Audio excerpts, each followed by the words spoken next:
Bonsoir à tous et bienvenue si vous nous rejoignez sur la nouvelle chaîne ivoirienne. Bonne et heureuse année 2023, puisse-t-elle être heureuse pour vous, vos familles et vos proches. Bienvenue à votre rendez-vous du dimanche soir, la Tribune, pour vous informer et décrypter l'actualité à 360 degrés. Ce soir, jour de l'an, nous passerons en revue évidemment les développements récents de la scène politique nationale et internationale afin de vous aider à avoir une vision complète de la situation actuelle. Comme tous les dimanches, nos experts vous fourniront des analyses détaillées et des informations pertinentes pour vous aider à mieux comprendre les enjeux du moment. Nous vous invitons par ailleurs à participer activement à cette émission et à poser vos questions et vos commentaires grâce au numéro qui va s'afficher au bas de votre écran. Au menu ce soir, le décryptage du traditionnel discours à la nation de fin d'année du président de la République, Alassane Ouattara. Le président Ouattara qui assure que nos 46 soldats ivoiriens seront bientôt de retour au bercail. Entre-temps, ils ont été condamnés, vous le savez, à des peines très sévères par la justice malienne. Avec nos spécialistes, on tirera évidemment les leçons de ce procès et enfin, nous ferons une rétrospective politique, défense et sécurité de l'actualité durant l'année écoulée de 2022. Avec moi en plateau ce soir, justement, mesdames et messieurs, Dr Arthur Banga, historien, analyste politique. Augustin Couillot, rédacteur en chef de Notre Voix. Landry Couillot, juriste. Dr Sylvain Nguessan, analyste politique, directeur de l'Institut de stratégie d'Abidjan. Maître Youssouf Meïté, avocat au barreau de Paris. Enfin, Bamba Mafungbe, journaliste spécialiste des questions économiques. Bonsoir à vous, messieurs. Merci d'avoir accepté notre invitation.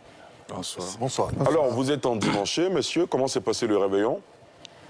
Dr Sylvain Nguessan.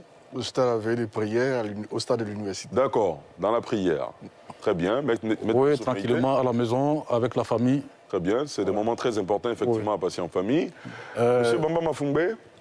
Entre travail, en train de suivre le discours du chef de l'État, prière et puis peut-être un peu de gaieté avec les enfants et madame. Donc depuis hier, vous travaillez pour nos téléspectateurs. Vous allez livrer tout à l'heure vos analyses de ce discours du président de la République. Augustin Couillot. À la maison. À la maison. Oui. D'accord. Sans bouger. Sans bouger. Très bien. Rester à la maison. Bon, un grand conservateur, me semble-t-il. Oui. Bon, j'aime pas bouger les 31 parce qu'il y a beaucoup d'embouteillages. Et puis je ne sors pas, voilà, je passe le temps avec la famille. Voilà, le matin, je vais à l'église. Voilà. Très bien. Voilà. Landry Couillot. De tradition à la maison. De tradition à la maison? À la maison, maison? Maison, surtout en chambre. Voilà. Très bien. Arthur Banga, vous n'avez pas le droit de sortir. Non, moi, c'est plus... Pourquoi? Enfin, dites-moi. Non, c'est plus mouvementé. Non, une première partie à l'église et puis une autre partie avec les potes à Yopougon, dans les ambiances de Paul, c'est... Très bien. Super pour passer le 31. En tout cas, messieurs, merci à vous d'être là sur ce plateau ce soir et merci de nous avoir accompagnés toute l'année 2022 et les années antérieures, évidemment, au service de nos téléspectateurs. Messieurs, vous le savez, le président de la République, Alassane Ouattara, a livré son traditionnel message de fin d'année à la nation. Le chef de l'État a fait le tour d'horizon de la situation économique, sociale et politique. Il a également exprimé son optimisme quant à la libération bientôt des 46 soldats ivoiriens arrêtés, jugés et condamnés au Mali, qui les accusent, souvenez-vous, d'avoir tenté de renverser le régime d'Assimi Goïta. On fait le point avec Pierre Dippomelin et on en parle juste après. 24 minutes. C'est le temps qu'a duré le message du président Alassane Ouattara à quelques heures de la fin d'année 2022. Il a félicité le Premier ministre Patrick Hachi pour la conduite des affaires gouvernementales et les succès enregistrés au niveau social avec l'augmentation du pouvoir d'achat des fonctionnaires et des agents de l'État. Une des réponses à la flambée générale des prix dans le monde. À cet égard, nous avons pris des mesures fortes, notamment le plafonnement temporaire du prix de plusieurs denrées telles que l'huile, le sucre, la viande de bœuf, ainsi que les subventions de l'État pour contenir les prix du carburant et du pain. Nous sommes allés plus loin en augmentant le pouvoir d'achat de nos fonctionnaires, y compris les forces de défense et de sécurité, à travers une revalorisation salariale qui est effective depuis le mois d'août 2022. Comme promis, ces agents recevront également, dès la première semaine de janvier 2023, une prime exceptionnelle de fin d'année. Les retraités des secteurs publics et privés ont bénéficié aussi de mesures d'augmentation de leur pension. Pour nos parents paysans, nous avons procédé, malgré le contexte difficile des marchés mondiaux, à une hausse des prix du cacao et un maintien de celui de la noix de cajou. Concernant les travailleurs du secteur privé, grâce à un dialogue constructif entre le gouvernement, les partenaires sociaux et le secteur privé, le SMIC passera de 60 000 francs CFA à 75 000 francs CFA à compter de janvier 2023. Au niveau politique, le chef de l'État s'est réjoui du climat apaisé qui a occasionné le retour de la quasi-totalité des réfugiés. Au regard des progrès notables réalisés pour le retour volontaire de la quasi-totalité des Ivoiriens exilés à l'étranger, l'Organisation des Nations Unies a déclaré la fin du statut de réfugié ivoirien depuis le 30 juin 2022. C'est donc le moment d'encourager le retour de nos compatriotes encore à l'étranger. Le président Ouattara a salué les efforts des forces de défense et de sécurité qui ont significativement amélioré l'indice de sécurité à l'intérieur du pays et contenu les assauts terroristes aux frontières nord. Le président ivoirien reste optimiste quant à la libération des 46 soldats qui ont été condamnés à une peine de 20 ans de réclusion criminelle par les putschistes maliens.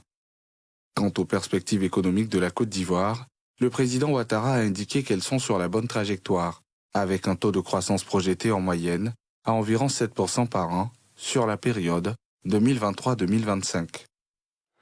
Monsieur, si on paraphrase le président Alassane Ouattara, l'année 2022 a été une belle année, une année de relance, passé la crise sanitaire liée au Covid-19. La fausse note dans le bilan de cette année, c'est évidemment la question des 46 soldats ivoiriens encore au Mali, qui ont été jugés, on en parlera justement dans cette émission.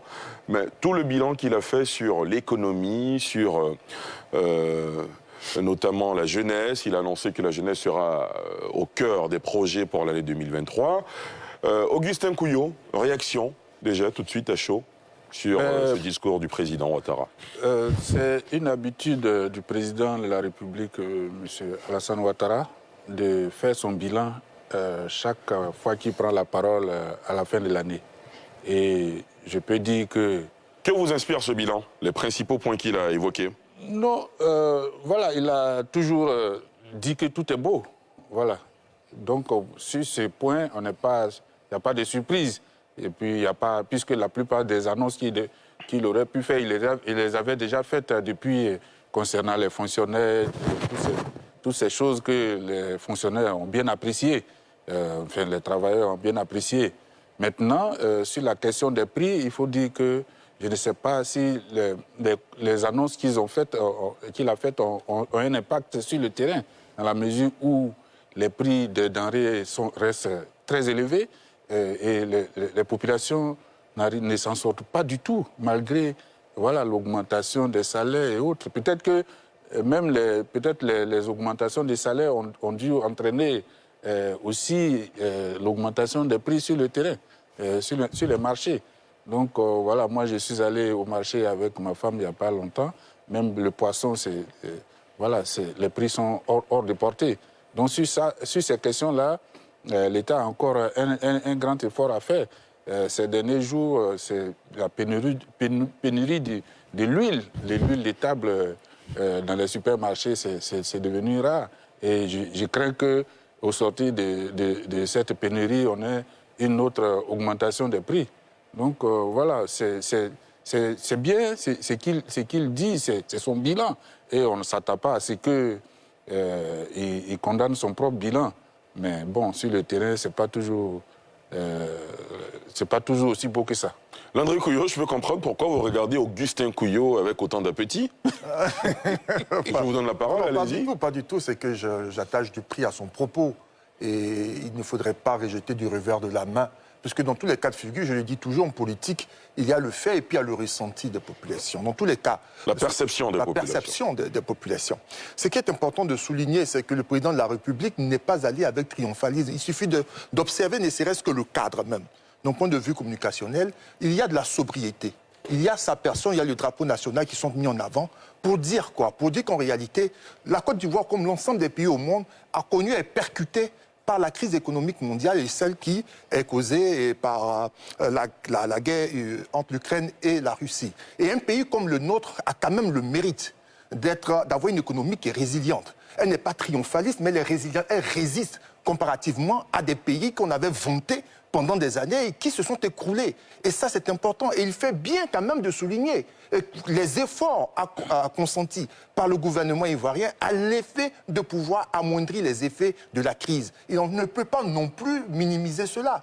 Demandez aux fonctionnaires s'ils ne sont pas heureux de voir leur situation être débloquée. Demandez-leur si au niveau du pouvoir d'achat, la qualité n'y est pas. En réalité, c'est le cas. Et ce n'est pas que les fonctionnaires. Il fait bien de rappeler, parce que tout le monde avait les yeux sur les fonctionnaires, mais il y a aussi les retraités du secteur privé et public. Ces personnes-là qui partent à la retraite et dont les conditions de vie sont dépréciées, voient aujourd'hui qu'il y a un égard et un regard de l'État qui est porté sur eux. Et ça, c'est important. Et il faut souligner que ces mesures-là ont été prises parce que depuis le 31 décembre 2021, Ouattara annonçait que 2022 serait l'année du social. Et en tant que tel, il a tenu ses promesses. Sauf que l'on ne peut pas lui reprocher de ce qui se passe au-delà du pays, donc les effets exogènes qui viennent percuter une économie comme la nôtre, qui a quand même, je le répète, le mérite d'être celle-là même qui permet aux Ivoiriens, malgré la difficulté, de pouvoir sortir, marcher, aller chercher de quoi manger, nourrir leurs enfants et surtout avoir de l'espoir dans leur pays.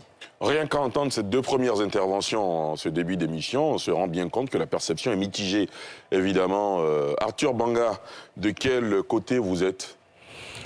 Bon, moi je pense qu'il y a un peu de vrai dans tout ça, mais il faut d'abord remettre dans le contexte international, se remettre dans le long terme. Quand moi j'analyse Alassane Ouattara depuis sa prise de pouvoir, on a eu une phase sur ses 2 premiers mandats, ce qui est toujours sa force.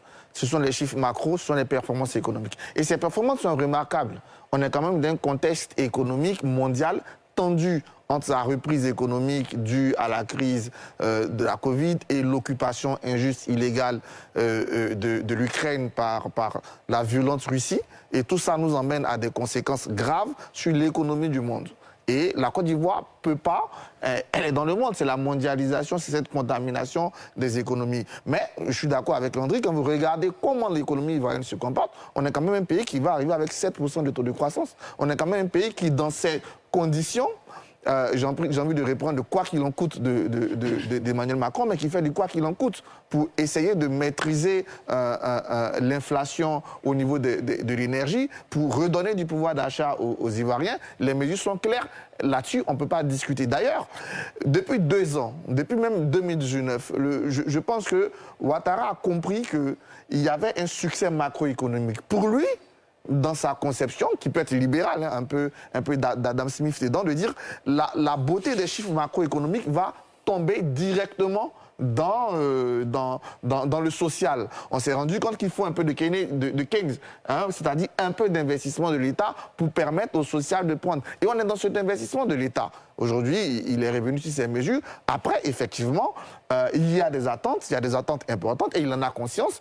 Je pense que le gouvernement corrige depuis 3 ans son retard en termes de social, puisqu'il a gagné, pour moi, il a gagné la bataille des infrastructures, il a gagné la bataille de l'économie, il a gagné la bataille de l'attractivité, de la compétitivité de l'économie ivoirienne, de la stabilité, de la sécurité. Le vrai challenge, c'est le social. Et c'est tout à fait normal que sur ce social, les premières mesures ne se sentent pas, mais c'est tout à fait normal aussi que l'opposition appuie sur ce social. D'ailleurs, quand il parle d'année de la jeunesse, il est vraiment dans une deuxième phase de ce social. Parce qu'aujourd'hui, tout ce qui inquiète, c'est la jeunesse de notre population. On a plus de 2 tiers de notre population qui est jeune. Aujourd'hui, partout où vous croisez des gens, des jeunes, c'est essayer de trouver un emploi, etc. C'était très bien vu dans cette année de la jeunesse, mais moi, ce qui m'inquiète par rapport à cette année de la jeunesse, je le dis clairement, la politique éducative n'est pas en harmonie avec cette année de la jeunesse. Ça, c'est un autre sujet. Bon, terminé. Je dis pourquoi. C'est assez frappant dans le discours du président de la République sur la partie jeunesse d'entendre employabilité, d'entendre sport, d'entendre art. Appui aux PME. Oui, mais je reviens sur la partie éducation. Il y avait sport, art et école de la seconde chance. C'est cela. Ce qui se pratique dans l'éducation nationale. Il faut féliciter le ministre de l'enseignement professionnel qui essaie, j'ai vu son projet de loi assez intéressant, mais en attendant que ces capacités soient mises en place, on renvoie par année 300 000 élèves. C'est-à-dire que l'État de Côte d'Ivoire renvoie des enfants ivoiriens sans leur donner une seconde chance. C'est grave parce qu'on prend des mesures iniques comme renvoyer des enfants à 8,50. Il a parlé de sport, de culture, justement, à l'école, Monsieur le Président, dans la politique éducative qui est pratiquée aujourd'hui, le sport et la culture sont combattus. Parce que quand tu es fort en sport, tu es moqué et ça ne sert à rien de continuer dans notre système scolaire. Quand tu es fort en culture, tu n'as aucune chance. Et donc cette politique éducative est contraire d'abord à l'engagement de ne pas renvoyer les enfants jusqu'à 16 ans, c'est constitutionnel, mais c'est encore contraire au sport et à la culture sur lesquels il insistait hier. Donc il faut quand même ramener la politique éducative à l'intention de l'année de jeunesse en remettant au centre de notre formation certains sujets, en allant sur l'employabilité. Mais je pense que globalement, c'est une année 2022 positive pour la Côte d'Ivoire, tant sur le plan économique que sur le plan social, même s'il y a encore des attentes. D'accord, année positive, à en croire la grille de lecture d'Arthur Banga. Bamba Mafungbe, vous êtes journaliste spécialiste des questions économiques. Est-ce que vous partagez ce point de vue? Il y a eu beaucoup de bons chiffres. Des performances économiques ont été présentées. Je voudrais parler par exemple du cacao surtout et de l'anacade. On a dit que c'est quoi 950 francs, 900 francs le kilogramme du cacao. Mais la réalité sur le terrain, ce n'est pas ça. C'est chaque fois que des paysans nous appellent pour dire « Ah, ils ont dit 900 ». Mais en réalité, les gens nous prennent, on nous donne des bouts de papier, c'est une semaine, 2 semaines après qu'ils viennent nous donner de l'argent. Bon, c'est dommage. Bon, on aurait souhaité que, peut-être ils auraient souhaité avoir les 900 francs. C'est bon. Maintenant, un bon point, c'est au niveau des fonctionnaires, surtout avec les annonces de, comment on appelle, août 2022, à la veille de la célébration de notre accès à la souveraineté nationale. Pour les fonctionnaires et agents de l'État, il y a eu beaucoup de bons chiffres, beaucoup de réformes pour eux. Et il se dit, et le président l'a rappelé hier, que dans les prochains jours, ils vont passer encore à la caisse pour aller prendre un peu d'argent. Il me semble jusqu'au 10 janvier. 10 janvier.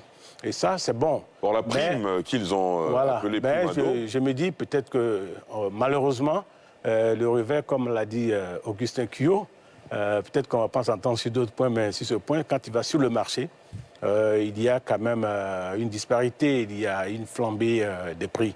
Et c'est dommage, mais il faut comprendre, comme l'a dit le frère, nous sommes dans la mondialisation, nous sommes dans l'espace UEMOA avec des frontières comme avec le Burkina, le Mali, où les zones de production, par exemple du haricot, peut-être de production de bœufs, de moutons et autres, sont devenues des zones de guerre. Et pour faire ce déplacement, venir vers la Côte d'Ivoire, il faut payer cher, il faut mettre le prix. Et quand ils arrivent sur le marché, et ça, il y a quand même, pour entrer dans les fonds, les opérateurs économiques sont obligés de taper un peu sur le panier de la ménagère.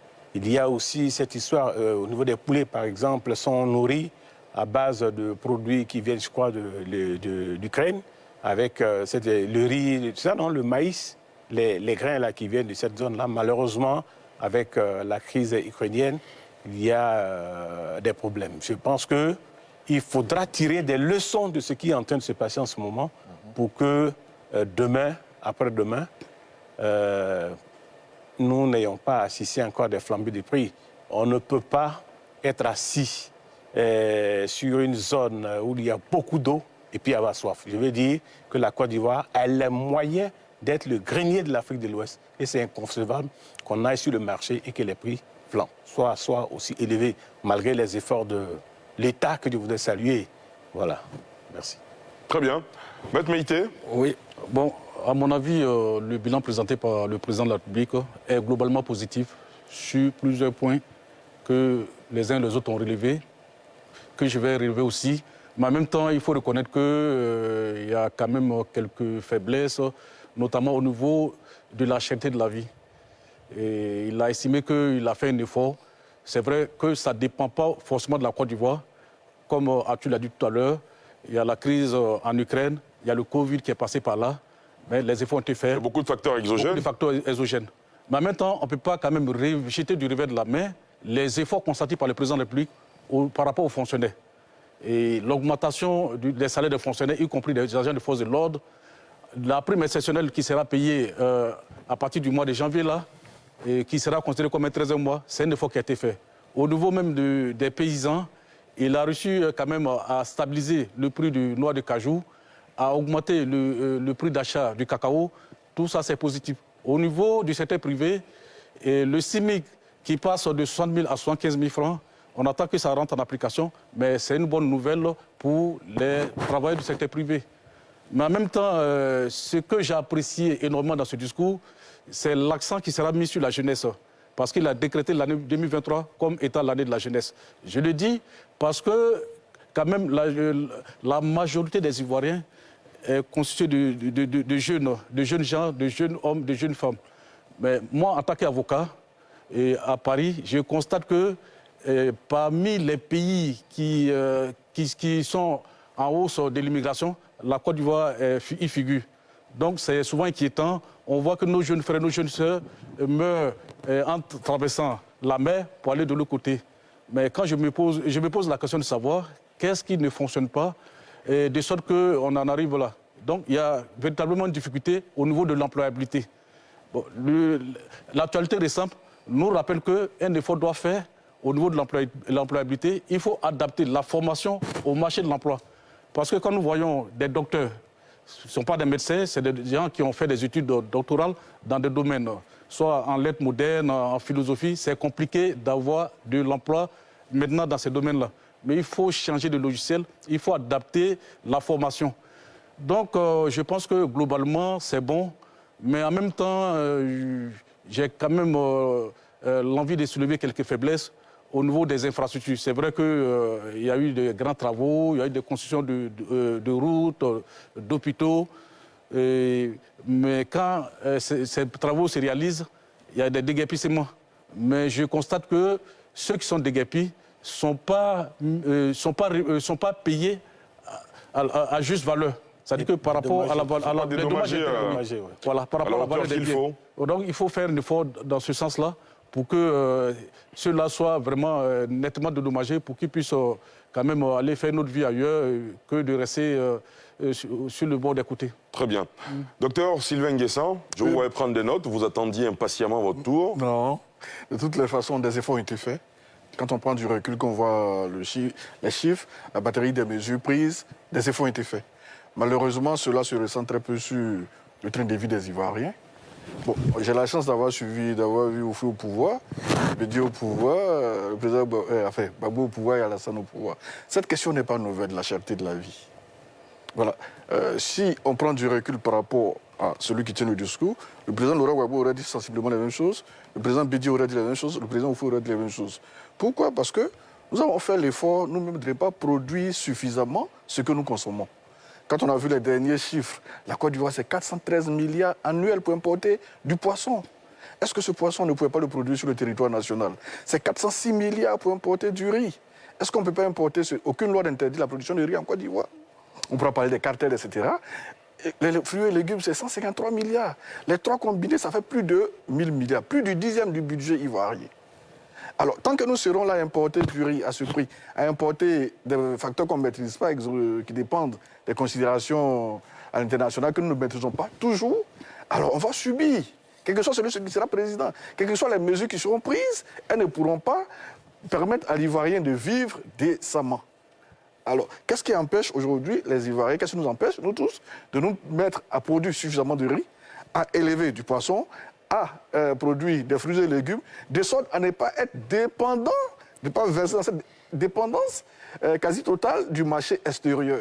Sinon, on parle d'année de la jeunesse, c'est vrai, quelle que soit la batterie de mesures qu'on va prendre, quelles que soient les réformes, quels que soient les sacrifices qu'ils ont faits, on pourra même consacrer 10% du PIB à la jeunesse, mais tant que nous dépendrons des facteurs que nous ne maîtrisons pas, on ne peut pas imaginer améliorer les conditions de vie des Ivoiriens. Très bien. On a parlé du système éducatif. Oui, 70% des théories. Qu'est-il le système éducatif ivoirien de la production du riz? Que dit le système éducatif ivoirien de la production du poisson? Alors que nous en dépendons. C'est-à-dire qu'aujourd'hui, il suffit de prendre quelques mesures à l'international pour qu'on meure de faim en Côte d'Ivoire. Bon, il faudra qu'on prenne assez de recul par rapport aux partis au pouvoir, par rapport aux dirigeants, qu'il y ait cette transformation structurelle-là, afin que nous puissions nous mettre, retrousser les manches, nous mettre à la production de ce dont nous avons besoin. Il y a assez de jeunes qui sont en quête de leur premier emploi. Je pense qu'avec un peu d'aide, j'ai écouté le président parler de financement direct des projets de jeunes. C'est cela. J'ose croire qu'on va se mettre à la production du riz, du maïs, de la patate, de l'igname, et accentuer l'élevage du poisson, du poulet, de sorte à améliorer nos conditions de vie, sans toutefois toujours être en train d'accuser l'État, alors que l'État fournit des efforts depuis l'époque du président Oufoué. Voilà. Très bien. Ce développement nous invite à questionner la politique agricole de la Côte d'Ivoire pour voir où on en est avec les projets, notamment pour atteindre l'autosuffisance dont il est question. On a prévu de recevoir le ministre d'État, ministre de l'Agriculture, les semaines à venir. Pour en parler, vous pouvez nous joindre au 27 21 59 91 00. Le numéro s'affiche au bas de votre écran. Et justement, M. Kourouma nous appelle d'Angré. M. Kourouma, bonsoir. Oui, bonsoir, M. Djarasouba. Vous dites, vous, que vous êtes resté sur votre faim quand vous avez suivi le discours à la nation du président de la République. On vous écoute. Oui, un peu quand même, parce que pourquoi? on va espérer que le chef de l'État se penche un peu quand même sur les salariés du privé. Parce que quand vous avez une fiche de paye, par exemple, vous avez l'impôt sur le salaire, l'impôt sur le traitement de salaire, vous avez la contribution nationale, qui sont 3 impôts qui sont vraiment important. Je prends un exemple, c'est quelqu'un qui a le SMIC maintenant soit 15 000 francs, va payer tous les 3 impôts. On devrait penser que, bon, avec l'embellie économique, l'État quand même essaie de voir s'il peut réduire nos impôts. Parce que c'est beaucoup d'argent quand même que nous payons chaque fin de mois. On a l'impression, nous les salariés du privé, que nous finançons les augmentations des salaires des fonctionnaires. Pourtant, nous savons que les fonctionnaires du privé sont les plus nombreux. On devrait espérer que l'État de Côte d'Ivoire se penche quand même un peu sur notre situation, essaie de baisser un peu nos salaires. Nos impôts, pardon. Et la contribution nationale, par exemple, si j'ai bonne mémoire, je pense que c'est un impôt qui est apparu avec la guerre. Et la guerre est derrière nous depuis 11 ans maintenant. Malheureusement, on continue de payer. On peut peut-être garder les impôts, mais réduire un tant soit peu les différents taux. Parce que c'est beaucoup d'argent. Pour un salarié qui a autour de entre 500 et 600 000, c'est autour de 27% d'impôts qu'il paye. C'est quand même énorme pour les employés du privé. Et on faudrait quand même que l'État se penche un peu dessus. Très bien. Merci beaucoup, M. Kourouma, de nous avoir appelé depuis Angré. Arthur Banga, réaction? D'abord, moi, je suis fonctionnaire. Je veux dire à M. Kourouma que j'ai à peu près les mêmes impôts sur mon salaire de fonctionnaire. La contribution nationale, on la paye tous. Je pense que sur les impôts, on doit quand même évoluer. C'est un peu la question générale de l'assiette fiscale. On a toujours l'impression que c'est les mêmes personnes qui paient des impôts. Parce que notre système économique, il est très informel et beaucoup de gens qui ont une activité économique échappent aux impôts. Mais le grand problème, c'est le public. Quand certains qui font des activités économiques doivent être imposés, on dit que l'État ne veut pas les aider. On a eu le cas, par exemple, des jeunes qui font des livraisons. Mais quelqu'un qui fait une livraison, c'est une activité économique. Voilà, qui fait des bénéfices. Quand on va vouloir lui fixer des impôts, on entend non, des jeunes entrepreneurs veulent entreprendre, on ne peut pas. Donc soit on accepte d'élargir l'assiette fiscale, c'est-à-dire en ce moment, la dame qui vend de la banane braisée devant le marché, tout le monde est imposé, mais ça aussi, il faut l'accepter. Et deuxième chose, il faut comprendre, je pense que c'est parce qu'aujourd'hui, les Ivoiriens, certains ne comprennent pas, n'ont pas une bonne perception de ce qu'on fait de leurs impôts. Mais je vais revenir quand même à une ou deux questions qui ont été évoquées actuellement. Sur la cherté de la vie, l'État n'est pas resté les bras croisés face à la cherté de la vie. Quand il y a la cherté de la vie, on essaie de faire des choses de façon conjoncturelle, donc sur le temps. Sur le temps, la première chose qu'on essaie de faire, c'est déjà de plafonner. Et par exemple, sur le pétrole, il y a un plafond qui est fait. Sur certaines denrées de farine qu'on peut contrôler, c'est plafonné. Et d'ailleurs, je pense que lors de sa dernière conférence de presse, le Premier ministre a parlé de plus de 1 000 milliards que l'État paye pour justement nous permettre de plafonner. Donc, deuxième chose qu'on essaie de faire, c'est d'injecter sur le pouvoir d'achat. Et sur le pouvoir d'achat, c'est ce que l'État essaie de faire en discutant avec les syndicats, notamment, on ne va pas revenir sur cette mesure-là, mais ça a été fait. Après, il y a des transformations structurelles. Les questions de la sécurité alimentaire. Mais pour revenir à la sécurité alimentaire ou à ces politiques agricoles qu'on a mis au début, on a aussi fait des choix. autant on importe, parce qu'on importe des éléments de sécurité alimentaire, des matières premières, de la culture vivrière, autant on exporte aussi parce qu'on fait de la culture industrielle.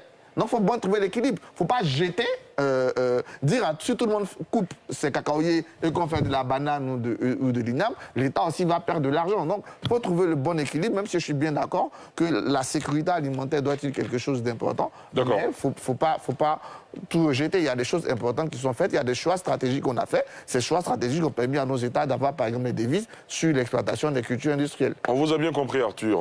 Augustin?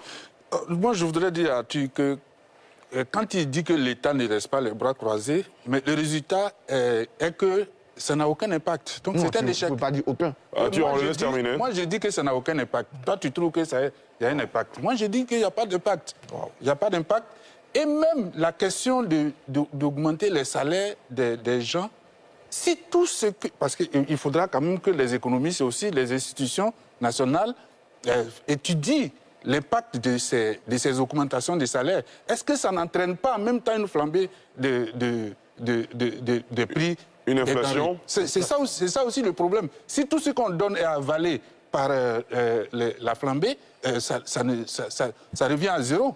Donc moi, j'estime que quand l'État agit et qu'il fait le bilan, il ne peut pas se contenter de dire « j'ai agi, j'ai fait ceci, cela ». Il faut qu'il se rende compte que ce qu'il a fait a eu un impact positif pour les populations ou s'il n'a pas eu d'impact positif. Moi, je dis qu'il n'y a pas d'impact positif. Même si les gens sont contents d'avoir de l'argent dans leur poche, Abidjan, aujourd'hui, même Abidjan ou beaucoup de villes, il est impossible d'avoir une maison, disons, potable à 100 000 francs. Aujourd'hui, même dans des quartiers, des bas quartiers, on a des 2 chambres salon à 120 000, 150 000. Et donc, tout ça, c'est vrai qu'il y a une augmentation de salaire. Mais quel est l'impact? Qu'est-ce que les gens gagnent? Deuxième chose, sur le prix du carburant. On a vu que le prix est parti, le prix par exemple, du super est passé de 615 à 775 en 2 ou 3 mois.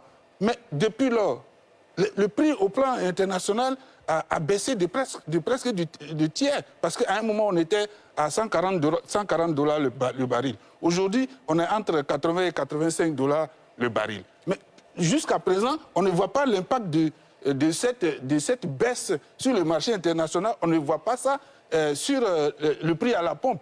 Et, on ne sait pas, on ne justifie pas. Aujourd'hui, nous sommes le 1er janvier. On est encore je ne suis pas allé à la pompe aujourd'hui, mais je pense qu'on est encore au 775. C'est bloqué. Donc, au 775, mais pourquoi on bloque alors qu'on dit que c'est indexé sur le prix international? Nous, on suit tous les jours, on va sur Internet pour voir les prix, l'évolution des prix du carburant au plan international. Ça baisse, et ici, ça ne baisse pas, on dit c'est bloqué. On stabilise, ou bien on bloque, ou bien on indexe sur le prix du marché. Il faut qu'on nous dise ce qui se passe. Très bien. Oui, ce que je voulais dire, je vais peut-être partager un peu l'avis de mes prédécesseurs, c'est qu'en Côte d'Ivoire, quand il y a une crise, les idées naissent, les idées foisonnent. On fait de grandes annonces. Ce n'est pas la première fois quand il y a eu, comment on appelle, la pandémie, la Covid. Le ministre d'État, ministre de l'Agriculture actuel, est sorti pour faire des annonces, c'est-à-dire de production vivrière, à l'époque, chiffrée à des centaines de milliards. Mais on ne nous a pas fait le bilan. Et je voudrais encore me féliciter que peut-être ce même ministre, peut-être c'est le même Premier ministre qui est là, on nous annonce la création d'agropoles, notamment dans la zone de Yamoussoukro, Bélier, et puis je crois au nord. Moi, je serais très heureux d'ici peut-être 6 mois qu'on nous dise ce qui est sorti de là.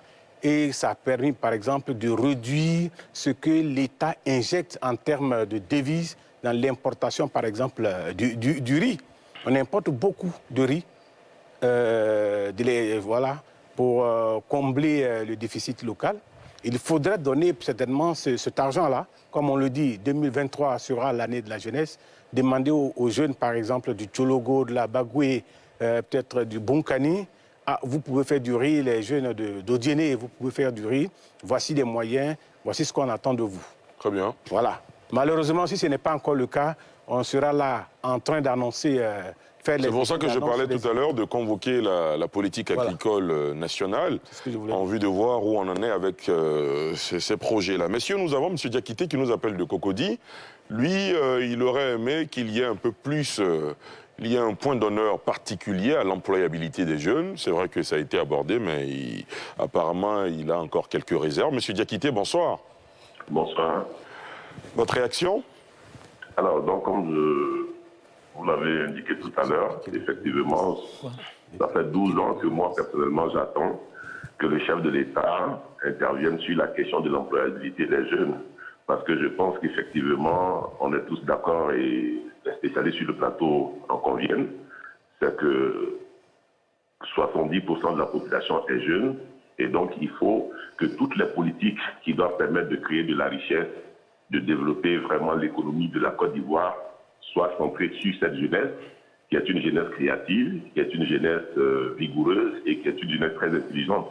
Donc, d'aucuns disent qu'il faut demander aux jeunes de développer des projets liés au riz, ainsi de suite. Mais je pense que c'est effectivement dans ce sens-là que le chef de l'État a, pour une fois depuis 12 ans, moi je suis satisfait de ce discours, c'est qu'il faut effectivement demander, en tout cas encourager effectivement tous les jeunes à aller dans le sens de la créativité et leur donner effectivement l'occasion sur toute l'étendue du territoire de proposer des projets qui vont permettre donc de développer des projets dans l'autonomisation agricole, dans l'autonomisation économique, dans l'autonomisation énergétique, ainsi de suite. Et c'est ça qu'il faut réellement faire.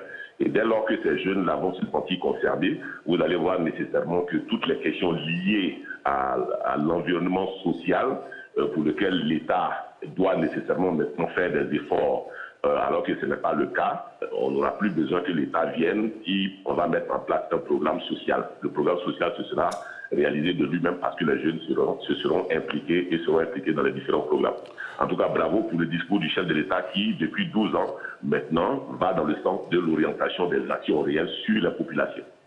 Merci beaucoup, Monsieur Diakité, de nous avoir appelé depuis Cocody. Docteur Sylvain Nguessan. Ok, as-tu parlé tout à l'heure de deux mesures prises face à la cherté de la vie? La question des salariés, il y a combien de salariés ivoiriens sur les 29 millions que nous sommes? Comment je vous ai il y a combien de... As-tu parlé de deux mesures? On augmente la fourchette d'achat du salarié. Il y a combien de salariés sur les 29 millions d'Ivoiriens que nous sommes? Quasi insignifiant. Deuxième chose, Deuxième chose, quand tu parles de plafonner les dépenses au niveau du pouvoir d'achat, les bouteilles de gaz que nous achetons chaque jour, le prix ça varie chaque semaine pratiquement. Quel est le contrôle? Bien sûr. Si. Arthur Banga, laissez-le terminer, après vous interviendrez. Dans mon quartier, la bouteille de gaz va de 5 500 à 6 500. Ça, c'est dans mon quartier.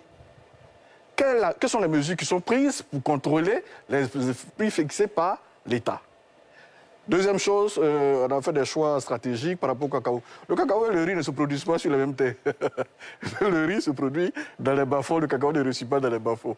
Le riz réussit dans la zone du centre, du nord, le cacao ne réussit pas dans cette partie-là. Donc, cultiver produire du cacao, combien de millions de tonnes, ça n'empêche pas de faire des champs de riz. Ça n'empêche pas de faire des champs de maïs, ça n'empêche pas de faire de l'élevage du poisson. Voilà. Donc, ces deux mesures ne sont pas forcément disjonctives. Il y a des mesures, nous avons fait des choix. Soit on fait l'autruche, on veut toujours accuser la communauté internationale, depuis au jusqu'à présent, oui, c'est parce qu'il y a eu la guerre en Ukraine. Non, c'est parce que les États-Unis et la Chine ne s'entendent pas sur le cas de Taïwan. Non, c'est parce que le Maroc et le Sahraoui. On peut se contenter de ça. Comme on peut accepter aussi de prendre des initiatives assez profondes sur ces questions-là. Sinon, augmenter le salaire, c'est une bonne chose. Mais il y a très peu de salariés en Côte d'Ivoire.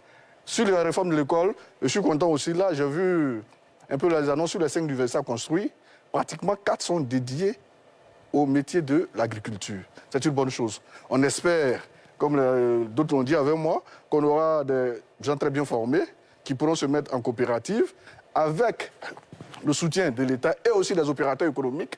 On espère que l'accès au crédit sera facilité afin que ces jeunes-là puissent se mettre à produire de la marchandise dont nous avons besoin en Côte d'Ivoire, dans les 8 mois, dans la CEDEAO et partout en Afrique.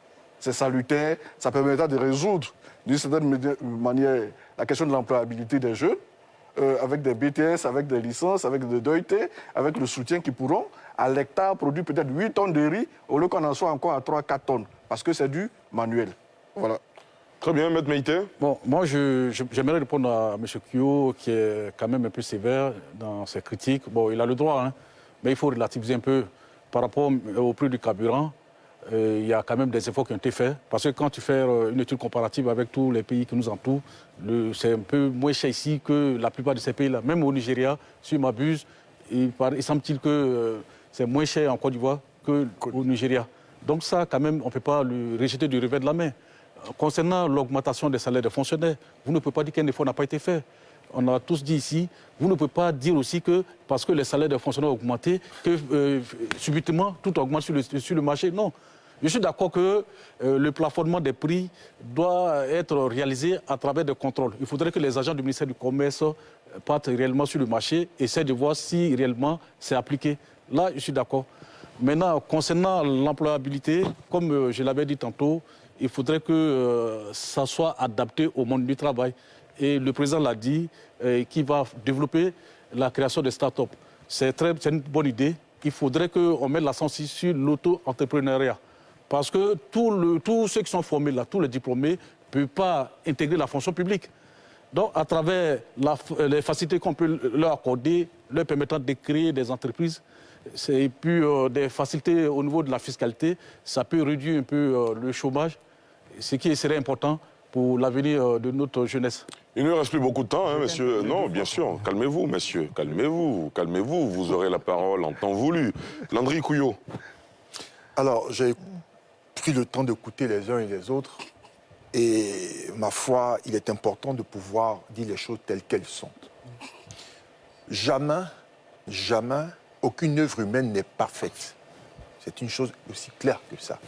Sauf que nous avons et nous pouvons apprécier de manière avec beaucoup d'aisance que lorsque l'on part de ce qu'il faut redonner confiance aux investisseurs pour reconstruire le pays, ensuite investir afin de pouvoir construire les bases économiques et désormais on est dans la redistribution intelligente des richesses.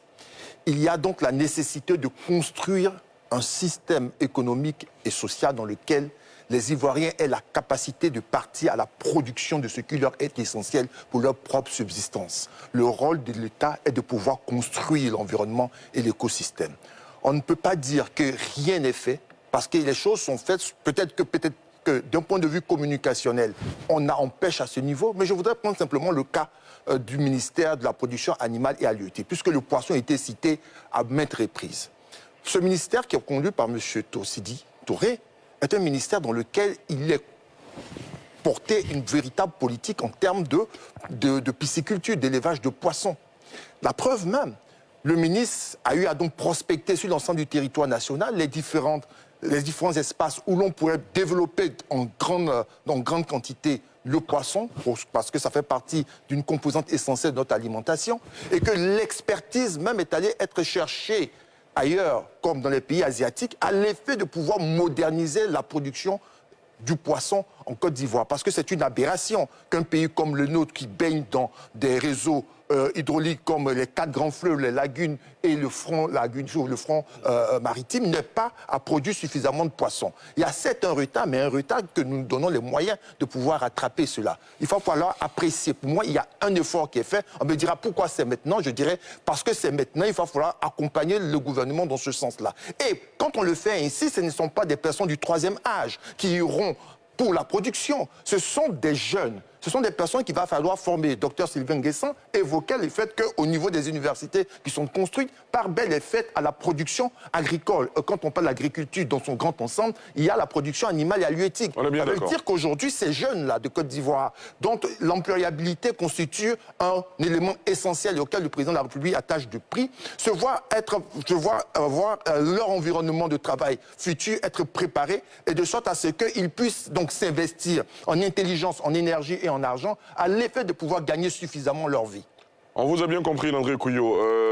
Augustin Couillot, ensuite Arthur Banga, mais messieurs, de grâce, Vous avez 1 minute chacun. On ne vient pas ici. Non, vous reviendrez, mais on va marquer une petite pause. Mais à vous d'abord. 1 minute Augustin Couillon, ensuite Arthur Banga, 1 minute aussi. Moi, je ne suis pas économiste. Hein.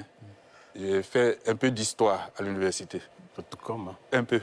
Alors, mais quand on augmente le salaire des gens, d'un petit groupe de salariés, parce que le secteur moderne en Côte d'Ivoire est très faible, mais l'effet psychologique sur le marché, c'est que les gens augmentent les prix. Ça, c'est clair. Les gens augmentent les prix parce qu'ils pensent que... Non, ce n'est pas forcément systématique, Augustin Couillon. Mais non. S'il vous plaît, messieurs, laissez le monsieur développer son point de vue. Terminé. Et c'est pour ça que j'invite aussi les économistes ivoiriens à se prononcer. À faire des études sur l'impact de ces augmentations des salaires. Si c'est positif ou négatif. Deuxième chose, je ne dis pas que rien n'est fait. Je dis que ce qui est fait n'a pas d'impact positif sur le quotidien des Ivoiriens. S'il vous plaît, monsieur. S'il vous plaît. C'est moi qui parle. Terminé. Sur ça, on n'est pas d'accord. Vous avez votre position. Je ne dis pas que rien n'est fait, mais je dis ce qui est fait n'a pas de porte. On n'aurait dû pas augmenter les salaires des Landry Couillon, attention. Ce qui est fait n'a pas un impact positif sur la situation. S'il vous plaît, messieurs, s'il vous plaît. Voilà. L'impact est nul, selon moi. Oui, c'est pas pire. J'ai dit, c'est moi.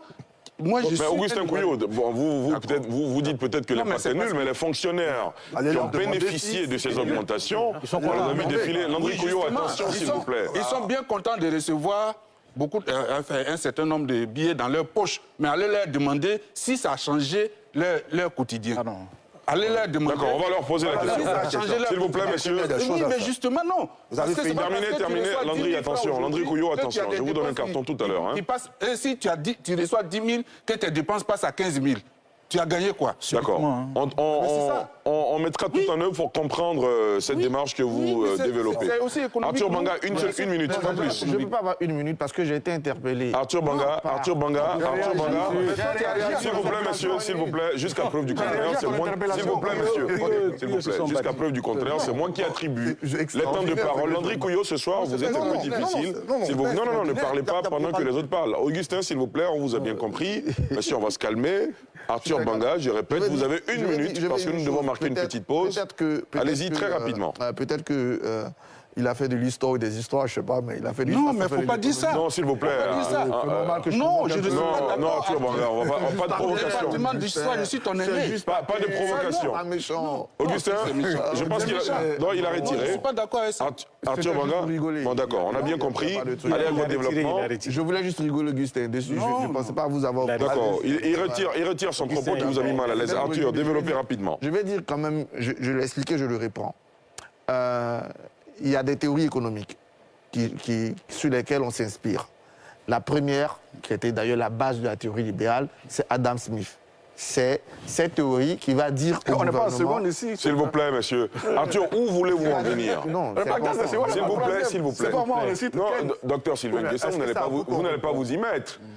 Terminez rapidement. Et donc, dans cette théorie, l'État se dit, j'agis sur l'environnement pour essayer de faire avancer l'économie. C'était repris dans le New Deal de Roosevelt, c'était repris dans le plan Marshall. Et c'est ce que Ouattara fait quand il arrive au pouvoir. Infrastructure, CPC, assainir les investissements, attractivité de l'économie, compétitivité, pour dire aux investisseurs, venez. Et en se disant, quand les investisseurs viendront, la dynamique économique va engager quelque chose. Il le fait très bien, il le réussit parfaitement. Les chiffres de la Côte d'Ivoire, du point de vue macroéconomique, sont exceptionnels depuis des années. S'il vous plaît, monsieur. Ils sont exceptionnels depuis des années. Tout a marché. Monsieur, vous taisez, je parle. S'il vous plaît, monsieur. Donc, je suis inscrit à ton école aujourd'hui. Non, docteur Sylvain Guessant, s'il vous plaît. Non, docteur Sylvain Guessant, s'il vous plaît. S'il vous plaît. Arthur Banga, attention. Terminez votre propos. De ce développement économique sur 8 ans. Et depuis 3 ans, il se dit, oui, mais ce que j'avais espéré en faisant un peu d'Adam Smith, ne pèse pas comme je l'entends. Donc je vais reprendre le côté social. Arthur Banga, est-ce qu'on est bien d'accord? Est-ce qu'on est bien d'accord que ce que vous évoquez, c'est une théorie économique connue, enseignée dans toutes les écoles, dans toutes les grandes universités? On dit qu'il n'a pas fait d'économie, c'est pour ça que je suis revenu. Oui, non, j'ai bien compris. Mais on est bien obligé d'aller au-delà. Donc je reviens sur les impacts. Très rapidement. Dans quelque chose de... Vous parlez de les salaires n'ont zéro impact. Bon. Non, il a dit impact nul. Impact nul, c'est zéro impact, donc impact nul. Voici, le monsieur dit qu'on ne peut plus louer de maison. Donc le fonctionnaire n'arrive pas à louer sa maison. L'État dit, OK, comme tu n'arrives pas à louer ta maison, il y a une bonne partie des fonctionnaires qui n'ont pas de prime de logement, 60 000 de prime de logement, plus 20 000, 80 000. Tous ceux qui avaient une prime de logement, je vous rajoute 20 000. Tu vas me dire que ça n'a pas d'impact. Quand on parle des salaires, mais le salaire, c'est ça qui engage la consommation, monsieur. C'est parce que j'ai un salaire que je pourrais acheter plus la femme qui vend de la ticket, qui, elle, aura plus d'argent. Donc, je suis bien obligé de vous interrompre. Non, je suis obligé de vous interrompre. Dit que le salaire augmenté a un impact nul, ou parce que c'est 2 ou 3 personnes. L'économie, c'est des agents. C'est les 2 ou 3 personnes là, qui vont impacter la façon générale. Parce qu'après du moment où mon salaire commence, je vais au maquis, je paye plus de bière. Tu donc, de bière, s'il vous plaît. Donc le propriétaire du maquis, il a plus d'argent. Et lui, donc, il paye mieux sa vendeuse. C'est comme ça que mon salaire impacte l'économie. Arthur Banga, vous devez respecter mieux la distribution de la parole. C'est comme ça que cette émission va bien se porter. Parce qu'on va aller à la pause et vous allez poursuivre plus tard. On va marquer une courte pause. Parce que vous dites que le salaire, c'est...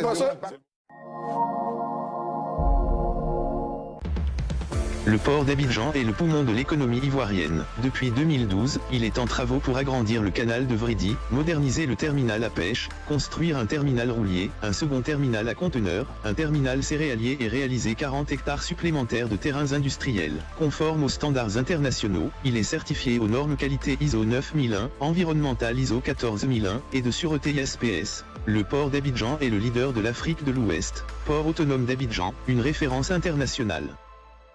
Depuis 1962, la SODEMI, Société pour le développement minier de Côte d'Ivoire, a développé une solide expertise en matière de recherche et ingénierie minière. Ses missions, exécuter les programmes de recherche géologique et minérale, participer à la mise en valeur des découvertes et à l'exploitation des gisements. Pour plus d'infos, www.sodemi.ci, email, info@sodemi.ci, téléphone, 27 22 22 01 00, 27 22 22 01 24. SODEMI, 60 ans d'engagement au service du développement minier de la Côte d'Ivoire. Vous êtes un nouvel abonné chez Canal+, faites-vous installer votre matériel par un technicien agréé. Chez nous, nous mettons à votre disposition des techniciens qualifiés. Et nous vous garantissons une installation fiable et résistante. Et tout ça pour une réception optimale de toutes vos chaînes. L'installation d'une parabole et d'un décodeur Canal+, c'est l'affaire de professionnels. Rendez-vous en boutique pour plus d'informations.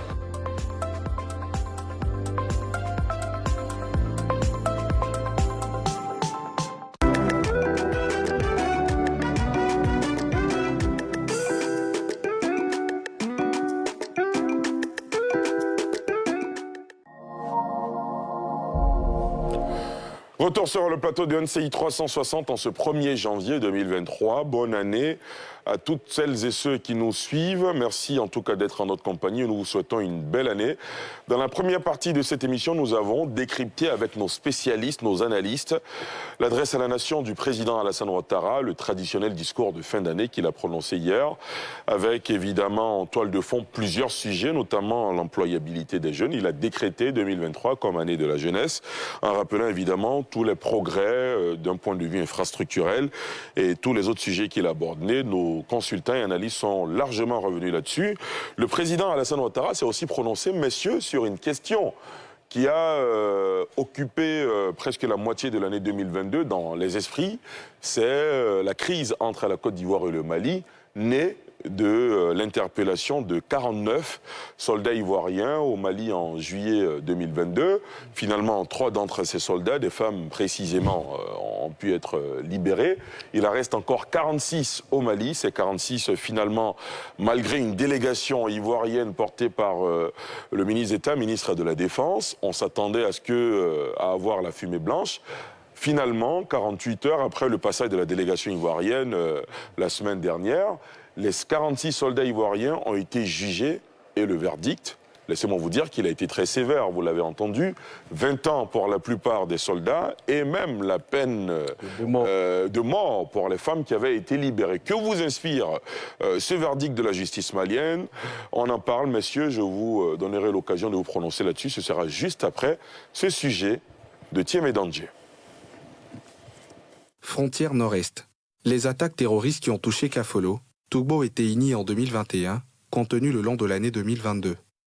Au cœur de la stabilisation de ce théâtre opérationnel, le déploiement d'un groupement tactique interarmé. Une troupe appelée à contrer une nouvelle forme de criminalité, l'incendie des biens privés et publics. Une problématique au cœur de la descente sur le terrain du commandant supérieur de la gendarmerie nationale, qui sonne la fraternité d'armes. La solidarité avec les autres forces, ça doit être comme ça. Parce que seul, on ne peut rien faire. On ne peut pas atteindre de bons résultats. Sur les eaux territoriales du pays, ses autres frères d'armes veillent au grain. Les 2 semestres de l'année sont meublés de manœuvres militaires pour renforcer le dispositif sécuritaire qui comprend désormais un autre bâtiment de guerre pour de nouvelles missions opérationnelles. Y sont engagés marins fusiliers et gendarmes commandos de la brigade cynophile en première ligne pour réprimer la piraterie maritime, la pêche illicite et le narcotrafic en mer. Sur ce dernier point, à l'image du service spécialisé de la maréchaussée ivoirienne, auréolé en 2021 de la saisie record de 56 blocs de cocaïne brute, d'un poids de 1,56 tonnes l'an dernier, les agents de l'unité de lutte contre le trafic de drogue de la police nationale emboîtent le pas aux gendarmes. Cette année 2022, les hommes du général Youssouf Kouyaté mettent, eux, la main sur une cargaison de 2,057 tonnes au terme d'investigations à Abidjan et San Pedro. La saisie record est incinérée sous le regard satisfait du procureur de la République. Autre front où les forces de défense et de sécurité donnent de bons résultats, la lutte contre le grand banditisme. Épervier 5, l'opération de riposte est lancée. À terme, 1235 fumoirs démantelés et détruits, une dizaine de tonnes de cannabis et de MKIF saisis, 6000 personnes interpellées dont 3484 déférées.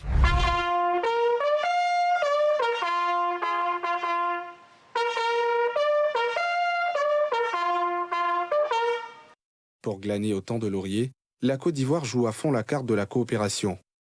Très actif sur ce front, le ministre d'État Téné Birahima Ouattara. Sa politique de contact avec des partenaires européens et américains porte de bons fruits. Ainsi, tour à tour, des partenaires se mobilisent aux côtés de l'Académie militaire de lutte contre le terrorisme, à Jacquesville, et plusieurs officiels de la défense sont les hôtes de marque du pays. Occasion de réaffirmer le soutien à la Côte d'Ivoire pour relever les défis sécuritaires dans la région. Solidaire à l'épreuve imposée au peuple frère du Mali par des mouvements terroristes, la Côte d'Ivoire intègre le contingent des casques bleus. De la première rotation à la 7e, rien à signaler. Juillet 2022. Les choses se gâtent avec l'interpellation, à l'arrivée à l'aéroport de Bamako, du 8e détachement des éléments de soutien au contingent de la MINUSMA, mission multidimensionnelle, intégrée des Nations Unies pour la stabilisation au Mali. Alors que les 2 pays sont au bord de la crise diplomatique, une bonne nouvelle tombe. La libération des 3 femmes du contingent. Au pied de l'avion de retour au bercail, soulagement et inquiétude s'entremêlent. Nous sommes tristes parce que nos amis sont restés là-bas, mais on espère pouvoir les retrouver très bientôt. 5 mois après, le dossier est en bonne voie. Au terme d'une rencontre directe avec le pouvoir malien, un mémorandum d'accord est signé. Actant ainsi une libération dans les prochains jours des 46 soldats encore détenus à Bamako, même si au terme du procès à huis clos, tombé en fin d'après-midi du vendredi 30 décembre dernier, les jurés de la Cour auront finalement eu la main lourde. Ils ont en effet condamné les militaires ivoiriens, inculpés à la barre, à 20 ans de réclusion criminelle. Les 3 soldates, elles, pourtant bénéficiaires d'une mise en liberté pour raisons humanitaires en septembre dernier et jugées par contumace, écopent de la peine de mort. De quoi intriguer des Ivoiriens, dont le journaliste Yao Noël, dans un tweet ainsi libellé, s'interroge. Libérés pour des raisons humanitaires mais condamnés. À mort par contumace. Les 3 soldats ivoiriennes peuvent-elles comprendre la logique de la cohérence de cette décision de justice malienne le 30 décembre à Bamako? Avant le retour au pays, c'est la rentrée des classes 2023 pour le tribunal militaire d'Abidjan.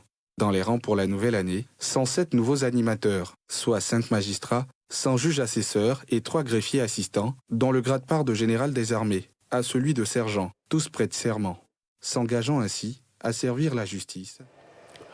Monsieur, c'est un sujet qui passe en revue l'ensemble de la rétrospective sur le secteur défense-sécurité de l'année 2022.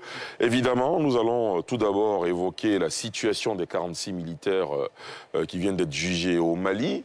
Que vous inspire ce verdict de la justice malienne, maître Youssouf Meïté? Avant même d'évoquer le verdict, si vous me permettez, est-ce que je peux passer déjà par les conditions d'organisation de ce procès-là? Dans la forme. Dans la forme, le déroulement et puis... que vous inspire la forme de ce procès? La forme déjà, un procès devant une cour d'assises qui se déroule en 48 heures, alors qu'il y a 46 personnes qui sont jugées. Moi, je n'ai jamais vu ça en tant qu'avocat. Mais si je prends le cas même, le procès qui a eu lieu récemment, l'attaque de Grand Bassam par les terroristes, ça a duré sur 3 semaines. Je prends le cas de l'attaque... Les mises en cause étaient combien? Au nombre de combien? 3. Le cas du Bataclan, ça a duré 108 jours. Ça dit plus de 3 mois. Pour combien de personnes? Pour une dizaine de personnes. Mais récemment, là, quand vous voyez l'actualité en Guinée, depuis le 10 octobre, le procès de Dadis et autres, là, ça continue. Le procès du 28 septembre. 28 septembre. Maintenant, concernant même la procédure, quand même, on peut se poser des questions.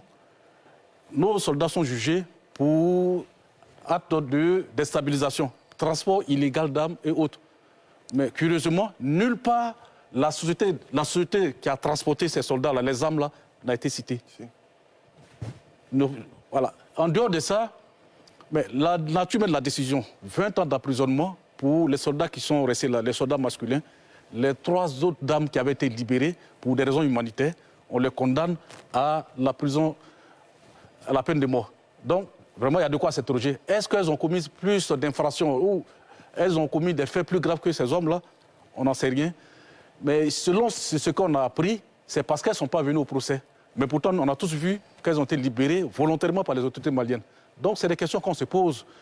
Maintenant, cette décision, il faut le dire, et moi, ça ne m'a pas surpris, parce que ce n'est pas une décision judiciaire, c'est un jugement politique. M. Assimi Goïta a décidé de faire une vendetta par rapport à la situation qui s'est passée, les sanctions qui ont été prises par la CEDEAO, l'UMOA, vis-à-vis de son pays. Donc, dans le subconscient des autorités maliennes, c'est la Côte d'Ivoire qui est à l'origine de ces sanctions-là. Il le fait par rapport à ça. Et puis, il y a un deuxième élément qu'il ne faudrait pas perdre de vue, c'est qu'il y a eu des injonctions. Or, le colonel Goïta a toujours dit que le Mali est un État souverain. Donc, il laisse la justice décider pour dire déjà, pour montrer à tout le monde que la justice malienne est indépendante, est souveraine. Et puisqu'il y a un ultimatum qui avait été donné par la CEDEAO, il démontre par là qu'il n'a pas d'injonction à recevoir d'un pays. Donc, il démontre qu'il le met... Encore moins d'une organisation sous-régionale. Voilà, qu'il le met... Avant même après la CEDEAO, il y a l'ONU même le secrétaire général de l'ONU qui s'est exprimé sur le sujet. Il a dit non, pour des dysfonctionnements bureaucratiques, on ne peut pas maintenir quand même des gens en prison, donc il va falloir faire un effort pour les libérer. Il démontre à tous ceux-là que c'est lui qui est le maître de l'horloge, il fait ce qu'il veut, mais j'ai bon espoir qu'après tout ça, la décision il y aura une décision de grâce. Mais en même temps, je m'interroge sur l'attitude, la posture du gouvernement ivoirien qui aurait dû envoyer des avocats ivoiriens sur le dossier pour qu'on sache réellement ce qui se passe. Parce que le procès a eu lieu à huis clos, il n'y en a aucun témoignage, alors que la population a besoin d'informations. Il faut peut-être rappeler la chronologie des faits. Oui. Avant ce procès, une délégation ivoirienne, je l'ai rappelé tantôt, s'est rendue à Bamako, conduite par le ministre d'État, ministre de la Défense, Téné Birahima Ouattara. On ne sait pas finalement ce que contient le mémorandum qui a été signé par les deux parties. Donc évidemment, dans la mémoire collective, beaucoup pensent que ce procès-là, c'est la voie pour arriver finalement à soit une amnistie, soit une grâce de nos soldats. Mais en tout cas, il y a beaucoup de questions qui se posent autour de ce procès. Landry Couillot, pardon. Réaction? Déjà, il est important pour les uns et les autres, pour question de connaissance de culture juridique, de faire savoir et de faire ressortir l'incongruité de ce qui vient de se passer. Parce que beaucoup pourraient croire qu'un procès dans une société moderne se passe ainsi. Je ferai l'économie de ce que Maître a évoqué en termes d'assises. Un procès en assises aussi important, il se fait en public par huis clos. Par huis clos. Il y a plus grave que ça dans le monde, c'est en public. En 48 heures, le Mali a réalisé, la justice malienne, une performance extraordinaire. Extraordinaire. Et ça nécessite même que l'on porte un regard scientifique sur les capacités de cette justice à régler ainsi une affaire aussi complexe et aussi difficile. Je m'interroge sur la possibilité qui a été donnée aux 46 de pouvoir se prononcer, parce qu'il va falloir les interroger. Bref, pour ce qui est des peines, ce qui est étonnant, c'est la peine de mort. La peine de mort qui concerne les 3 femmes. Alors que le chef d'accusation, il est le même. Elles n'ont pas été désignées comme étant des fugitives. Pas du tout. Les chefs d'accusation sont identiques pour tous.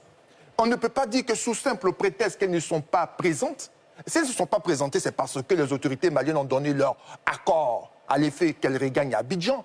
Et donc, ça ne peut pas servir de motif à ce qu'elles soient condamnées pour une peine de mort. Pour moi, qui suis juriste et qui attache du prix à la condition féminine, je me pose la question si la justice malienne n'est pas misogyne, de ce qu'elle aurait un traitement beaucoup plus sévère quand il s'agit de femmes et beaucoup plus léger lorsqu'il s'agit d'hommes.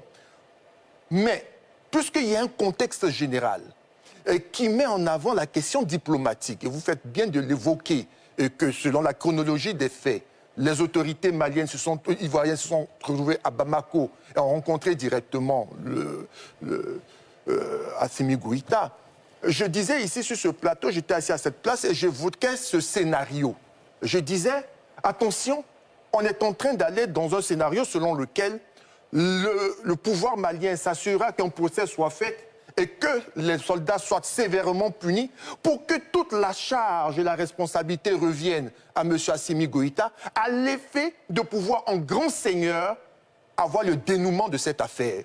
C'est le scénario parfait, je crois avoir eu raison, et c'est une démarche qui est très claire, qui a toujours été pensée ainsi. C'est à nous maintenant, aux autorités ivoiriennes, de veiller à ce qu'au final, nous ayons, parce que pour nous l'essentiel, c'est que nos soldats reviennent. Pour nous l'essentiel, c'est aussi de préserver les relations. Et lorsque on signe un mémorandum, c'est de dire et d'envoyer un message, de dire que ce qui se passe ici est certes grave, mais l'intérêt supérieur qui tient nos 2 États doit pouvoir l'emporter dans le sens à maintenir des relations de qualité. Absolument.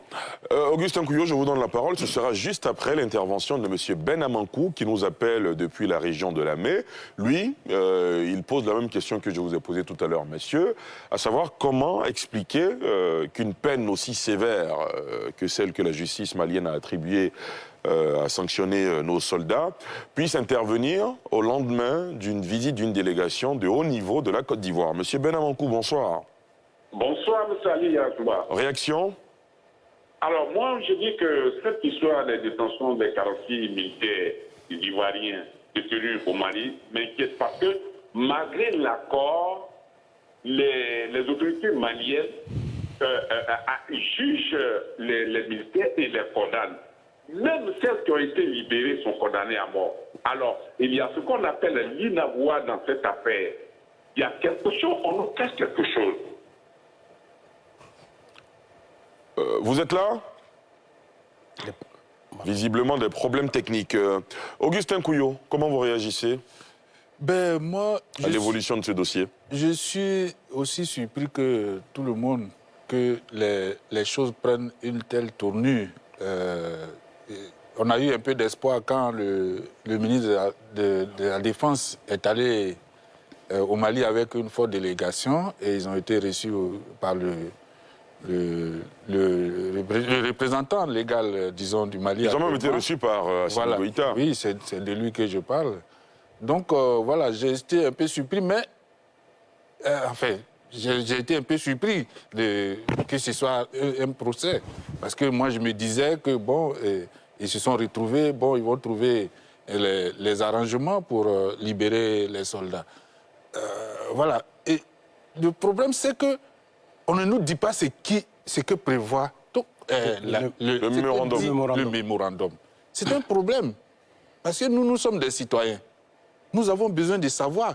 Parce qu'il ne faudrait pas qu'on vienne après 2 semaines, 3 semaines, quand on attendra que les soldats ne sont pas libérés, venir dire, voilà, les gens avaient pris tel engagement. On a besoin d'être informés. Sinon, on ne va pas... on se dit comme ça, oui, bon, ils vont être jugés on est dans la supputation. Ils vont être jugés, et puis après, Assimi Goïta va prendre, peut-être même qu'il n'a pas pris ses engagements. Disons qu'il faut qu'on nous dise ce qui est là-dedans. Et puis on avance, parce que les gens sont condamnés. Vous savez, les autorités maliennes, dans leur... enfin, on sait bien ce qui reproche aux autorités ivoiriennes d'avoir été humiliés ou minimisés par le président Ouattara. Donc pour eux, quand ils prennent par exemple une décision sévère, une peine sévère contre les dames qui ont été pourtant libérées, on s'est dit, bon, on renvoie à M. Ouattara ou bien à la justice ivoirienne ce qu'elle a fait, par exemple, dans le cas de Laurent Gbagbo, que l'État de Côte d'Ivoire a envoyé à La Haye et qui... Vous y voyez un lien? Oui, mais justement, j'y vois un lien.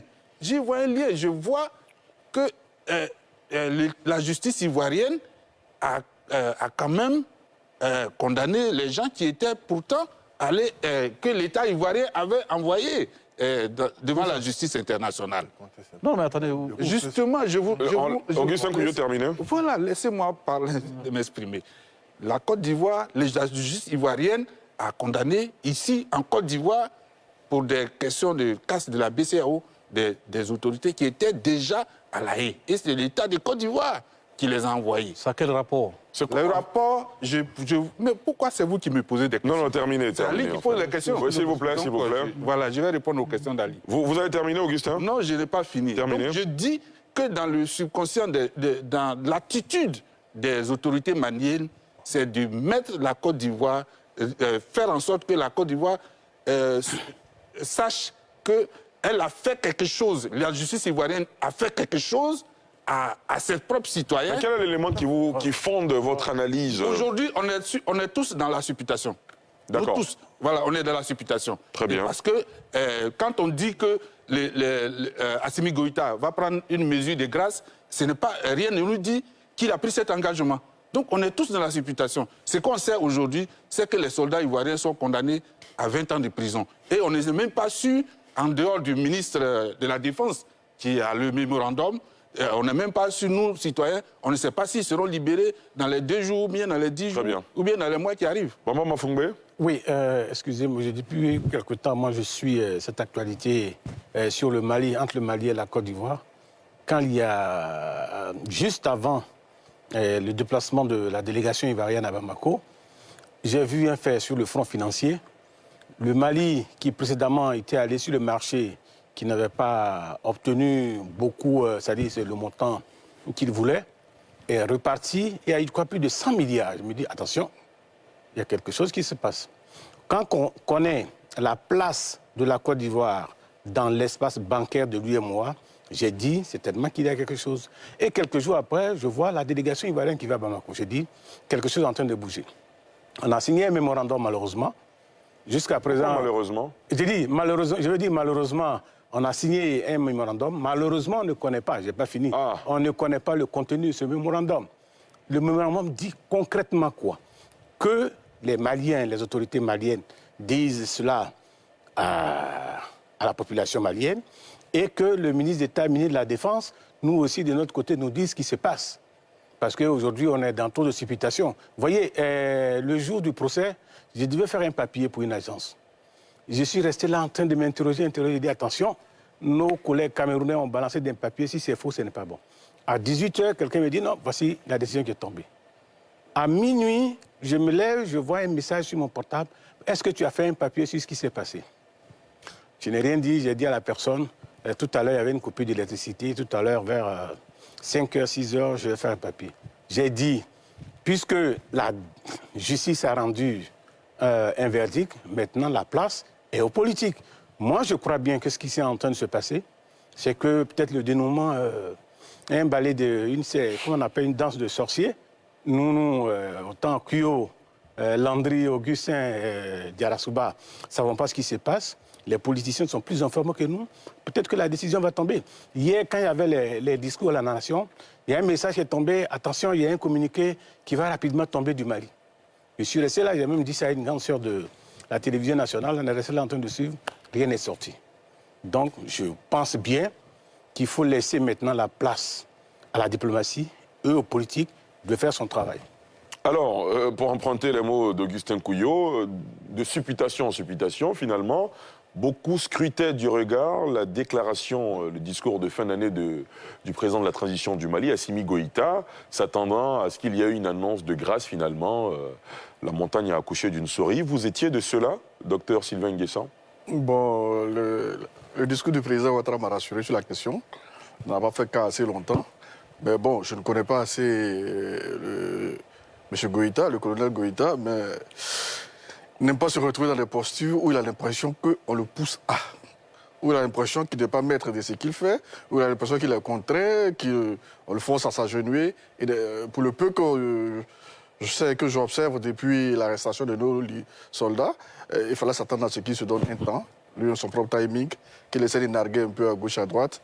Bref, moi aujourd'hui, j'en suis dans une posture où je m'aligne derrière Saint-Thomas.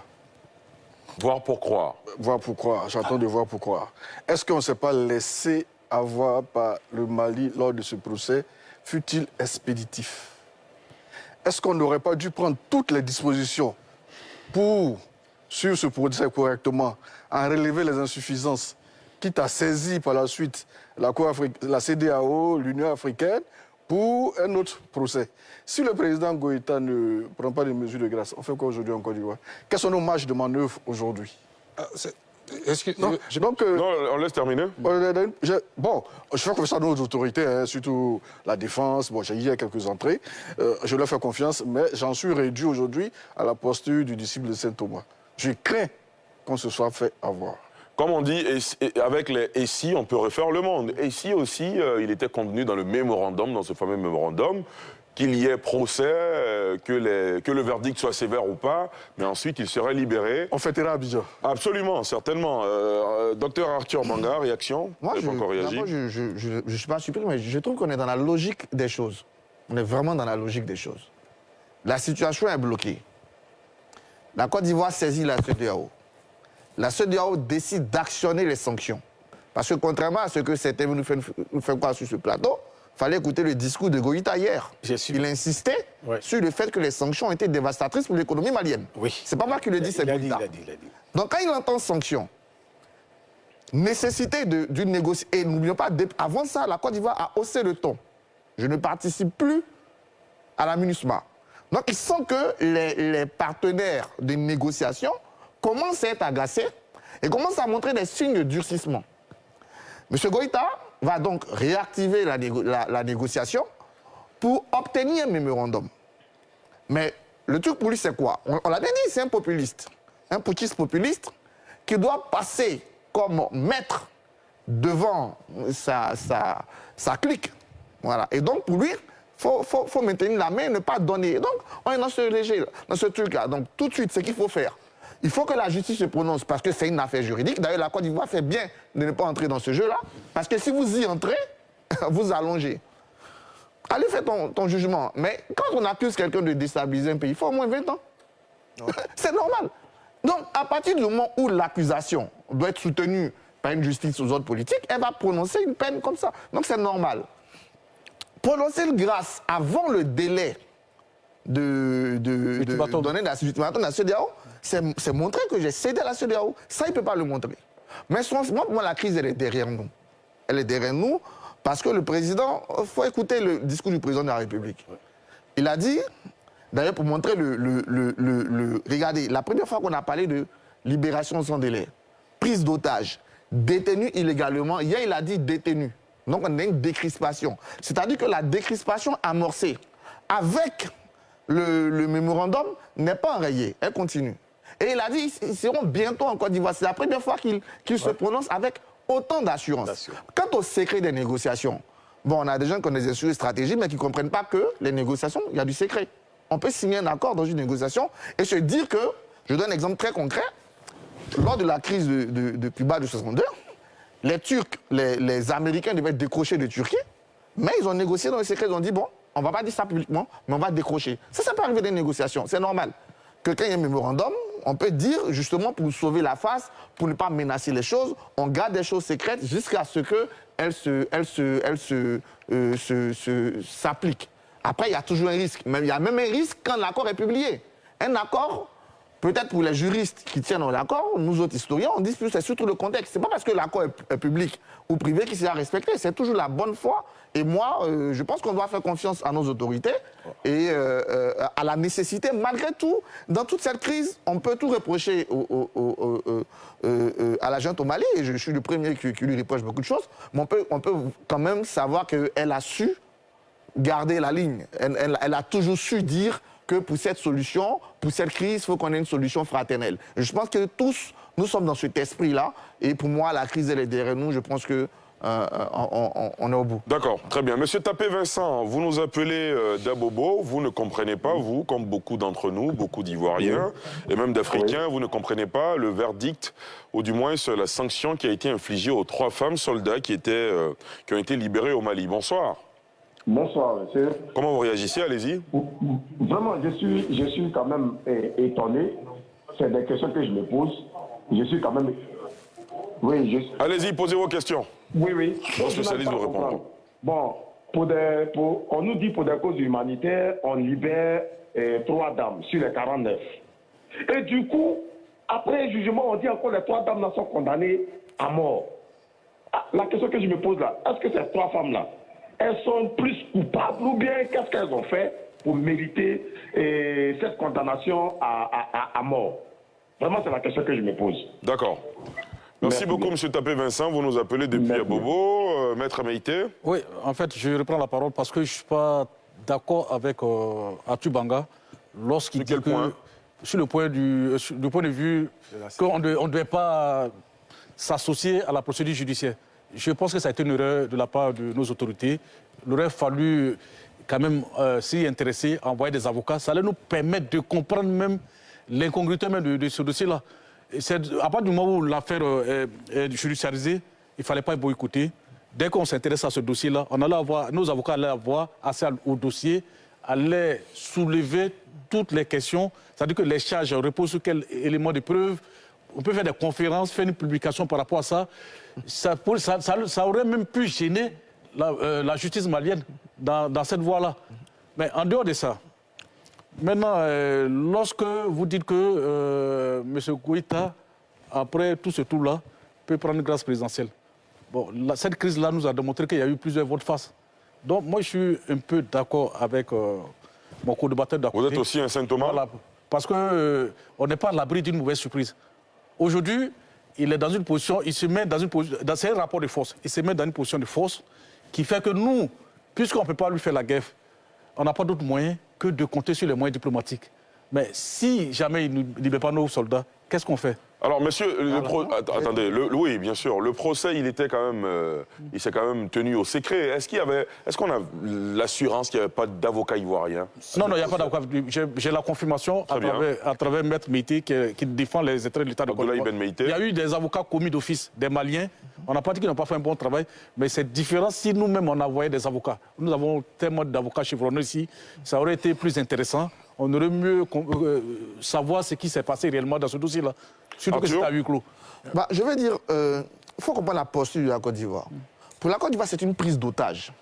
Après, quelqu'un a pris en otage, tu participes à la juridiction. Si tu vas participer au procès, mais tu es en train de légitimer. Or, nous, on ne veut pas légitimer. Et tu penses vraiment que c'est une conférence de presse qui va faire que la justice malienne va se dédire? Non, on s'entend bien que c'est une justice qui est inclue dans un processus à la fois diplomatique et politique.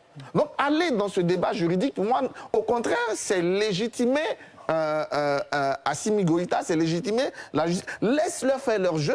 Nous, on s'en tient à ce qu'on a eu comme accord. On s'en tient. Maintenant, vous demandez qu'est-ce qu'on fera si le Mali ne libère pas. Mais la CEDEAO a déjà dit ce qu'on fait. On commence les sanctions. Voilà. Les sanctions avaient été prises précédemment. Est-ce que s'il vous plaît. Si elles ont payé leur fruit parce que les Maliens font plus de 5 ans de transition. Clairement, et hier, je l'ai dit, c'est pas moi, vous pouvez réécouter le discours de M. Goïta, à la 2e minute de son discours, il pleure les sanctions.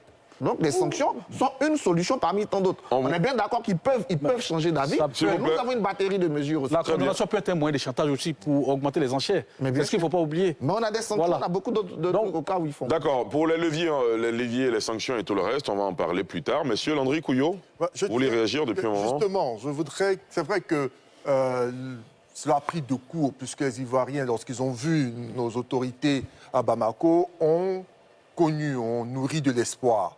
Et que ce procès-là les a carrément coupé le souffle. Parce que l'on se dit, mais à quoi est-ce que cela répond? Mieux les sanctions, les peines données, mon Dieu, surtout la peine de mort, ça peut vraiment causer pas mal d'inquiétudes au sein des populations. Mais je voudrais que l'on puisse se concentrer sur nous-mêmes et se concentrer sur la démarche de nos autorités et surtout du président de la République. Lorsque vous écoutez son discours, lorsque vous voyez l'homme vous dit, ils rentreront bientôt. Alassane Ouattara est quelqu'un qui tient ses promesses. En tout cas, jusqu'à présent, il tient ses promesses. Et il a toujours une démarche élégante. Il n'a pas paniqué. Et l'État de Côte d'Ivoire ne panique pas non plus. Moi, j'aimerais bien sûr croire. Les Maliens croient en Simi Goïta. Alors moi, je croirais en Alassane Ouattara. Je ne vais pas me mettre à paniquer parce que Goïta tiendrait encore pour 1 jour, pour 2 jours, pour 1 semaine, pour 5 ans mes soldats. On a la tête de l'État de Côte d'Ivoire, un président de la République sérieux, qui va redonner à l'État de Côte d'Ivoire son sérieux et qui se donnera les moyens de veiller à ce que nos soldats puissent rentrer sains et saufs en République de Côte d'Ivoire.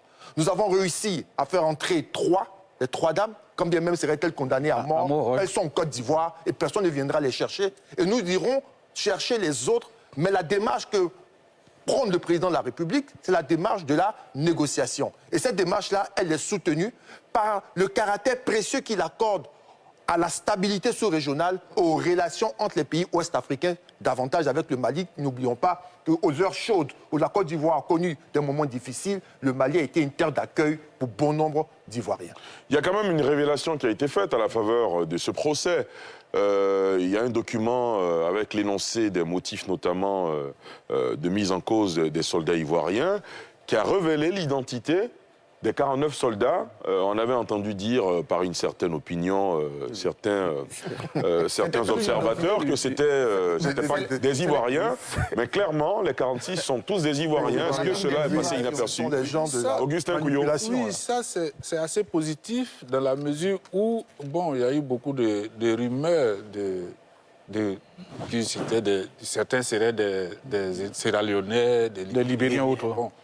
Voilà, donc c'est un élément positif qui montre que c'était vraiment des soldats réguliers de la Côte d'Ivoire. Deuxième chose, que ces personnes, étant des Ivoiriens, et qu'ils ne sont pas des mercenaires. Ça aussi, voilà, il y a une clarification.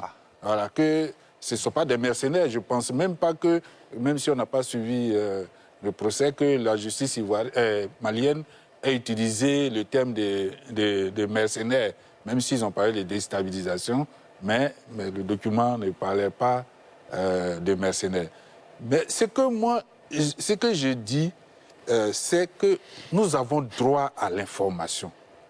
On ne peut pas parler de secret de négociation parce que c'est le droit du ministre ou de l'État ivoirien de garder l'information, de protéger un secret. Mais nous avons droit à l'information. Donc quand nous prenons la parole ici, ce n'est pas pour dire oui, c'est normal qu'ils gardent le secret. Non, nous on a besoin d'informations pour intervenir ici. Si on n'a pas d'informations, on est dans les supputations. Et c'est ça que j'ai dit.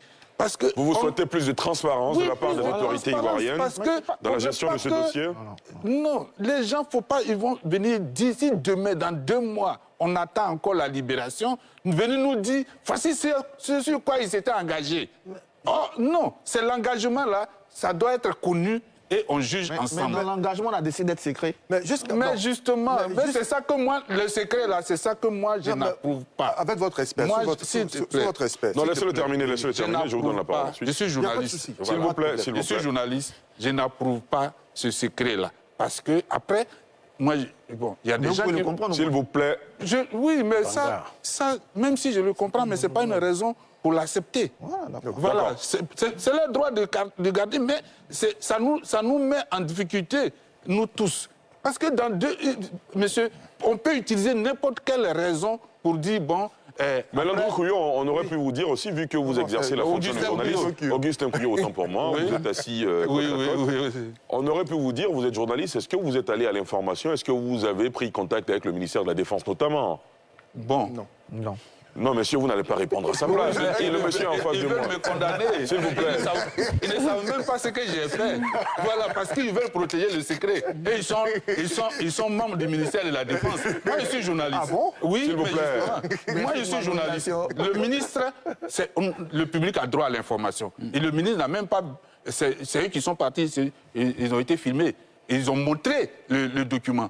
Ils auraient pu faire un léger point de presse pour dire, bon, nous avons fini, on a conduit une délégation, nous avons parlé avec nos frères maliens, voici, on s'est mis d'accord, il y aura un procès, ou bien au moins dans 10 jours. Augustin Couillon, on peut peut-être leur concéder le fait que, vous savez, il est de notoriété que certaines négociations à un certain niveau nécessitent une certaine préservation de certaines informations. Justement, ils auraient pu partir sans se faire filmer. Par exemple. Là, on préserve le secret. Très bien, on vous a bien compris. Mais rapidement. Très rapidement, oui. Je dis et je répète, conclure des négociations et les garder secrets, ça fait partie de la diplomatie. Il y a eu plusieurs exemples, comme j'ai dit. On peut vous rentrer, il y en aura plusieurs. On termine un mémorandum, on estime que, à l'instant où on est, il vaut mieux que ce soit secret. Parce qu'il y a des enjeux. À partir du moment où cet élément sort, peut-être, surtout pour ceux qui ont à gérer leur public, n'oublions pas quand même qu'il y a une pression notamment sur Goïta. Comment ça sera interprété? L'interprétation peut faire que, justement, l'accord peut éclater. Parce qu'à partir du moment où X ou Y voient qu'on donne ci pour ça, ils ne sont pas satisfaits, ils mettent la pression et l'accord qu'on a conclu n'a plus de valeur. Donc autant le finir et on en discute. Deuxième chose que je voulais dire, ça n'empêche pas d'avoir des négociations officielles. On peut clairement, officiellement avoir des négociations. Après, secret sur secret, pour revenir à nos journalistes, moi j'ai déjà lu 2 coupons de presse qui ont dit à peu près ce qui est dans le référendum, dans le mémorandum. Je n'ai pas envie de citer ces journaux, mais un journal écrit, une presse radio a dit à peu près voici ce qui a été dit dans le mémorandum. C'est aussi la qualité de nos journalistes. C'est là aussi qu'on doit avoir de bons journalistes d'investigation qui doivent être capables de pouvoir sortir des choses. C'est là aussi qu'on vous attend, Augustin. Non, d'accord, s'il vous plaît, il m'est difficile pour moi de poursuivre quand il y a tout le monde qui parle ensemble. Oui, très rapidement. Je voudrais juste... Pour moi, non, je reviens à vous tout de suite. Je voudrais juste dire, oui. Je ne peux qu'être confortable vis-à-vis de la version de l'État de Côte d'Ivoire parce que depuis le début de cette crise, une certaine opinion ivoirienne s'est bornée à faire montrer que ce que l'État de Côte d'Ivoire produisait comme information était du mensonge. On est allé jusqu'à dire que nos soldats étaient des étrangers. Ces personnes ont eu même l'outrecuidance de le dire en public. Jetons le discrédit sur l'État ivoirien. Aujourd'hui, on a une documentation qui est produite par la justice malienne qui rétablit la vérité. Ma foi, plus que jamais, je suis engagé vis-à-vis de l'État de Côte d'Ivoire parce que la vérité se trouve là-bas. Et je ne vais jamais laisser qui que ce soit continuer dans la manipulation pour faire croire qu'il y a quelques supputations que ce soit. On a bien compris. Parce qu'on a veillé à salir l'État de Côte d'Ivoire alors qu'en réalité, nos soldats, qui sont ceux qui garantissent notre liberté et notre mode de vie, ont été tenus en otage et que des Ivoiriens aient osé dire qu'il s'agit plutôt de mercenaires et d'étrangers. C'est inacceptable. On vous a bien compris. Docteur Sylvain Guessant, ensuite Maître Meïté. Merci. C'est à croire qu'on devrait prendre ceux qui pensent autrement.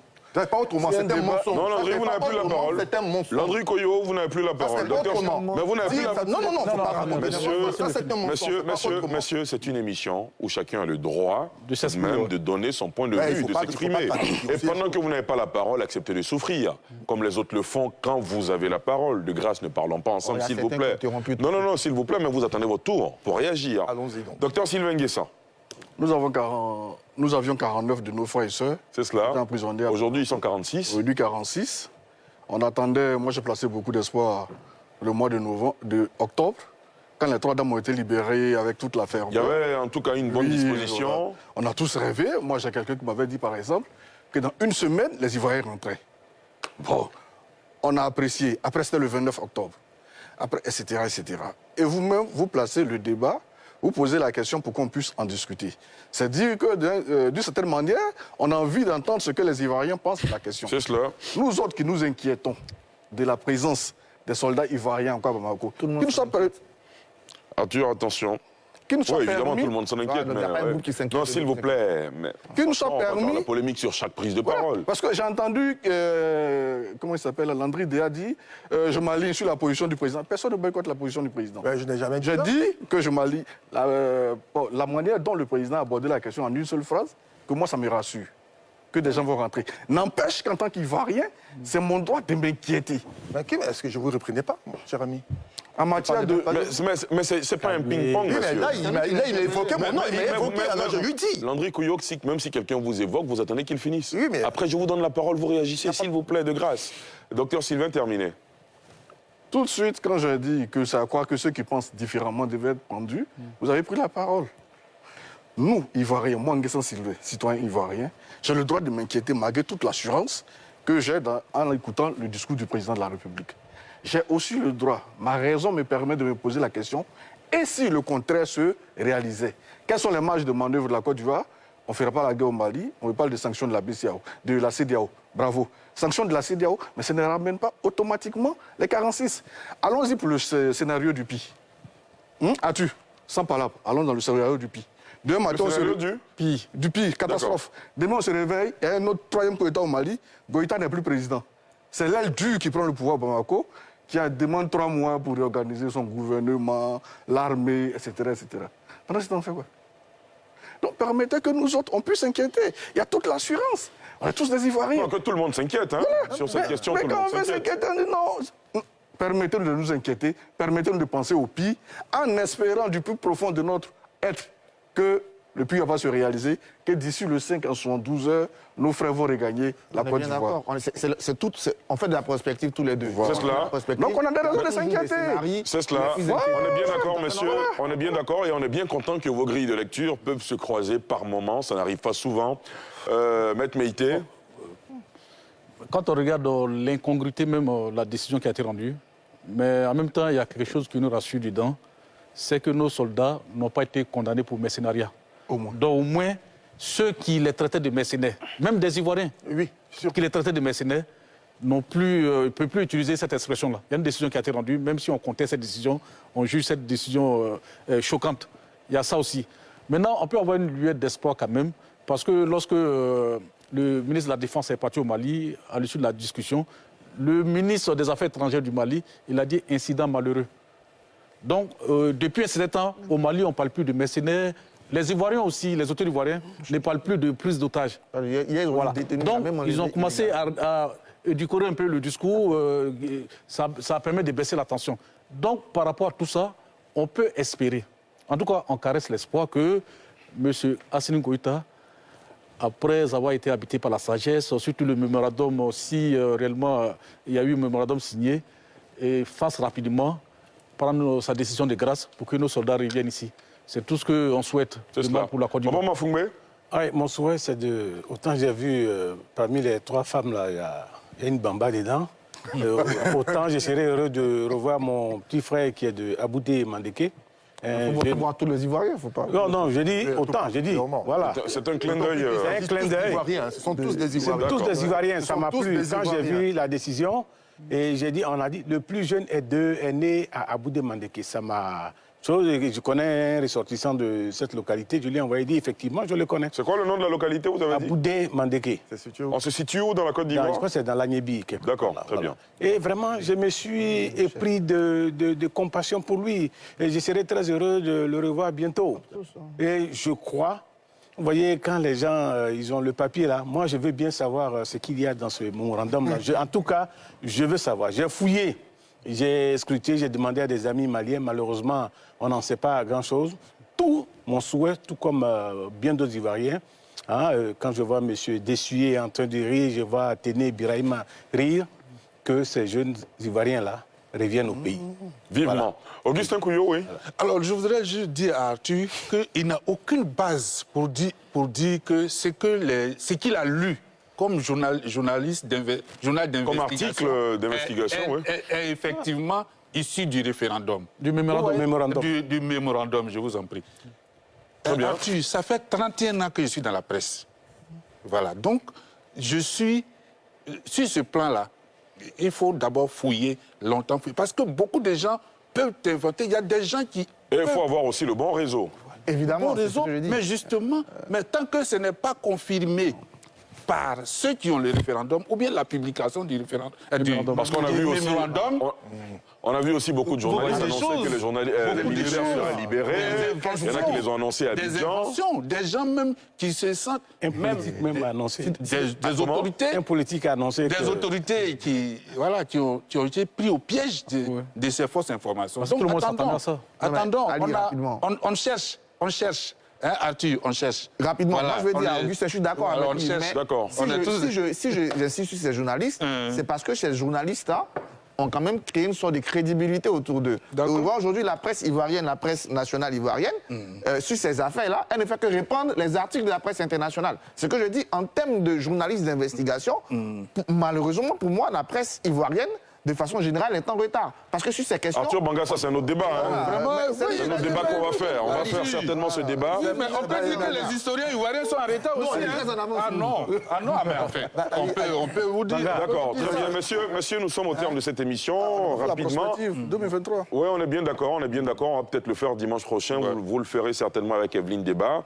Messieurs, vous allez attribuer les cartons de la semaine. Ce sera juste après ceci. Il faut regarder en bas. Je n'ai rien vu. Messieurs, les cartons de la semaine. Augustin Couillon, on va commencer par vous, vos cartons. Bon. Exceptionnellement, aujourd'hui, un carton, ça peut être un vœu aussi pour cette nouvelle année, vu que nous sommes le 1er janvier 2023. Bon. Un carton rouge pour la justice malienne. Carton rouge. Parce que j'estime que les décisions, le procès a été expéditif. C'est sur ce point. Le procès est expéditif et je pense que, contrairement à ce qu'ils veulent prouver, la justice ne s'est pas libérée du politique. Parce qu'on a bien vu que c'est à la suite des tractations politiques qui se sont réunies de façon express. Très bien. Très bien. Donc, carton rouge. Très bien. Vous avez un autre carton? Oui, un carton vert pour Ali Derasouba. Ah, oui. Augustin Couillon, merci beaucoup. Voilà, merci. C'est très aimable, ça me touche particulièrement. Voilà, autorise-moi à utiliser un jeune frère qui s'en sort très bien. Oula, merci beaucoup. Merci. C'est très aimable. Merci beaucoup. Landry Couillon? Ah oui, un dernier. Non, terminé? Non, je ne donne pas de... De jaune, pas d'avertissement à personne? Non. Landry Couillon, très rapidement. Peut-être donner un jaune à la SEC d'Abidjan, c'est ça. Enfin, Landry Couillon, allez-y avec vos cartons. Ils ont déjà le jaune. Au pas de course, s'il vous plaît. Alors, moi, je voudrais donner un carton vert à quelqu'un qui fait un travail extraordinaire, mais qui a une posture de quelqu'un qui se met en arrière. C'est qui? Au Premier ministre Patrick Hachi. Le président de la République, dans son adresse, n'a pas manqué de souligner le travail impressionnant. Ce sont les thèmes du président de la République. Impressionnant. Et Patrick Hachi lui-même se définit comme étant le coordonnateur principal de l'action gouvernementale. Et ce qu'il a pu accomplir du fait de la vision du président de la République est tout à fait chose appréciable. Je tiens bien sûr à ce que l'on puisse saluer et s'inspirer d'un tel modèle pour toutes les personnes qui veulent faire carrière dans l'administration, dans la politique. Le plus souvent, mettez-vous au service des autres et c'est en cela que votre leadership se dégage. Merci. Très bien. Arthur Banga? Rapidement, 2 cartons verts. J'ai noté... Le premier pour qui? Le premier, comme toi, je ne sais pas, j'ai noté à partir aussi du discours du président de l'action gouvernementale, mon premier carton vert, c'est le Premier ministre Patrick Hachi. Voilà, je pense que c'est un leadership qui se construit. On voit déjà Alassane Ouattara, mais depuis quelques années, il a pris le gouvernement et là, on le sent, on sent qu'il maîtrise le sujet, il commence à coordonner. Mon deuxième carton vert, c'est à mon ami Christian Guéhi, chronique d'art, qui a reçu un prix africain de meilleur chroniqueur. Et je pense que j'invite les Ivoiriens à lire ses analyses des films, de tout ce qui est fait en termes artistiques pour lui. Et mon dernier carton vert, c'est aux familles de ces 46 soldats. Vous savez, j'ai la chance, le privilège d'être aussi d'une famille militaire. Et quand l'autre part, c'est toujours une question. et quand l'autre part dans ces conditions-là, où tu espères que vous allez pouvoir échanger, ça ne se fait pas. Donc bon courage à vous. La République est autour de vous, nous sommes autour de vous. Gardez bon espoir, le président l'a dit. Bientôt serons-nous, moi j'ai la certitude que la crise est derrière nous. Bon, Mafungbe, carton vert. Soulevez votre carton. Attribué à qui? Au Premier ministre. Très bien. Ce n'est pas parce que les autres l'ont fait, mais il le fait quand j'ai vu hier, j'ai suivi le discours du président de la République. Vers la fin, il dit donc, je félicite le Premier ministre et le gouvernement. Très bien. Ça veut dire qu'il y a du travail qui est fait. C'est cela. Mais comme le dirait mon professeur de mathématiques, par moment, quand j'avais une mauvaise note, dit c'est un progrès dans l'insuffisance. Il y a du travail encore à faire. C'est une belle image, hein? Voilà. C'est un progrès dans l'insuffisance. Ça veut dire qu'il y a du travail. Les Ivoiriens attendent beaucoup de lui et qu'il continue dans ce sens-là. Vivement. Carton vert aussi à NCI. Par moment, là où d'autres chaînes se sont autocensurées, NCI a pris des initiatives, même en retransmettant en direct de l'arrivée, par exemple, je veux dire, de Laurent Gbagbo. Et ça, vraiment, je l'ai apprécié. Et récemment, je crois que ça a payé. Vous avez eu une exclusivité un peu, des matchs de la Coupe du Monde. C'est des initiatives. On a acquis les droits de diffusion de la Coupe du Monde, effectivement. Il faut continuer dans ce sens. Très bien, voilà. Merci beaucoup. Merci, Bamba Mafungbe. Maître Maïté. Moi, j'ai 2 cartons verts à distribuer. Allez-y rapidement. Un carton rouge. Le premier carton vert s'adresse à NCI 360. Ah, merci beaucoup. Et je vous félicite pour tout ce que vous avez fait au cours de cette année par rapport aux débats, des débats qui ont été contradictoires, qui ont été souvent houleux. Mais en même temps, ça porte, votre voix porte partout. Quand vous dites houleux, vous êtes bien gentil, souvent explosif. Voilà. Donc, mon deuxième carton vert va de l'autre côté, en Guinée. Je décède ce carton vert à la justice guinéenne par rapport au procès qui a lieu actuellement. Le procès du 28 septembre 2009. Quand je vois ce qui s'est passé, la mascarade, la parodie de justice qui s'est passée à Bamako, et on voit un procès où les gens s'expriment correctement, les questions sont posées, ils ont le temps, les avocats s'expriment. Il y a de quoi à féliciter cette justice-là. Très bien. Voilà. Le rouge, pour qui? Le rouge s'adresse aussi au président actuel de la Guinée, qui ne fait pas de bruit, qui discrètement est en train d'installer une logique de confiscation du pouvoir. Des opposants sont arrêtés, contraints à l'exil, il n'y a pas de voix discordantes. Ces affiches sont placardées dans toutes les ruelles de Conakry et dans les villes de l'intérieur. La CEDEAO qui n'agit pas très fermement. Donc moi je trouve qu'il est plus dangereux même que les deux autres. Très bien. Voilà.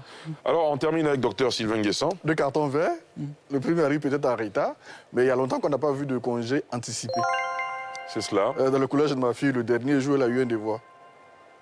Donc, carton vert au ministre et à tous ses collaborateurs. Deuxième carton à mon tour de féliciter NCI. Peut-être qu'il va falloir faire un mémorandum pour distribuer des CV des uns et des autres. Peut-être que ça permettra de... Pourquoi pas? Pourquoi pas, sait-on jamais. En tout cas, merci à vous. J'aimerais transmettre ce carton vert de M. Isiaka Sissoko qui nous dit bonjour, bonsoir. Carton vert à vous tous depuis le Mali, région de Ségou. Puisse le Seigneur faire en sorte que la Côte d'Ivoire et le Mali restent unis dans la paix et la quiétude. Merci à vous, messieurs, d'être venus faire le débat ce soir. Ça a été par moments difficile et houleux. Vous ne laissez pas la tâche, c'est le principe du débat, mais souvent vous laissez pas la tâche pas très facile. En tout cas, merci d'avoir pris de votre temps en ce 1er janvier, jour de l'an, pour participer à ce débat et éclairer la lanterne de nos téléspectateurs et internautes qui nous suivent inconditionnellement. Merci à toutes et à tous. Rendez-vous dimanche prochain avec Evelyne Débat. Moi, je vous retrouve dans la dernière partie du mois de janvier pour poursuivre ensemble cette aventure que nous avons démarrée depuis 3 ans. Vous le savez, monsieur, NCI a 3 ans depuis le 12 décembre dernier. C'est une chaîne qui a fait son petit bonhomme de chemin, mais qui continuera effectivement de mettre tout en œuvre pour satisfaire ses téléspectateurs et tous ses fidèles. Merci à vous, Landry Couillot, Augustin Couillot, Dr Arthur Banga, Bamba Mafungbe, Maître Youssouf Meïté, Dr Sylvain Nguessan. Merci à nos autres chroniqueurs qui n'ont pas pu être là avec nous ce soir. Guillaume Bateau qui est en déplacement à l'intérieur du pays. André Silver Conan qui est un peu souffrant, à qui on souhaite meilleure santé, prompt rétablissement. Alafé Wakili et tous les autres qu'on n'a pas pu citer ce soir. Merci en tout cas de faire vivre le débat d'idées, la contradiction. Merci à toutes et à tous. Merci à l'équipe technique qui nous a accompagnés, amenée par Edwige Meaka. Excellente suite de programme sur la nouvelle chaîne ivoirienne.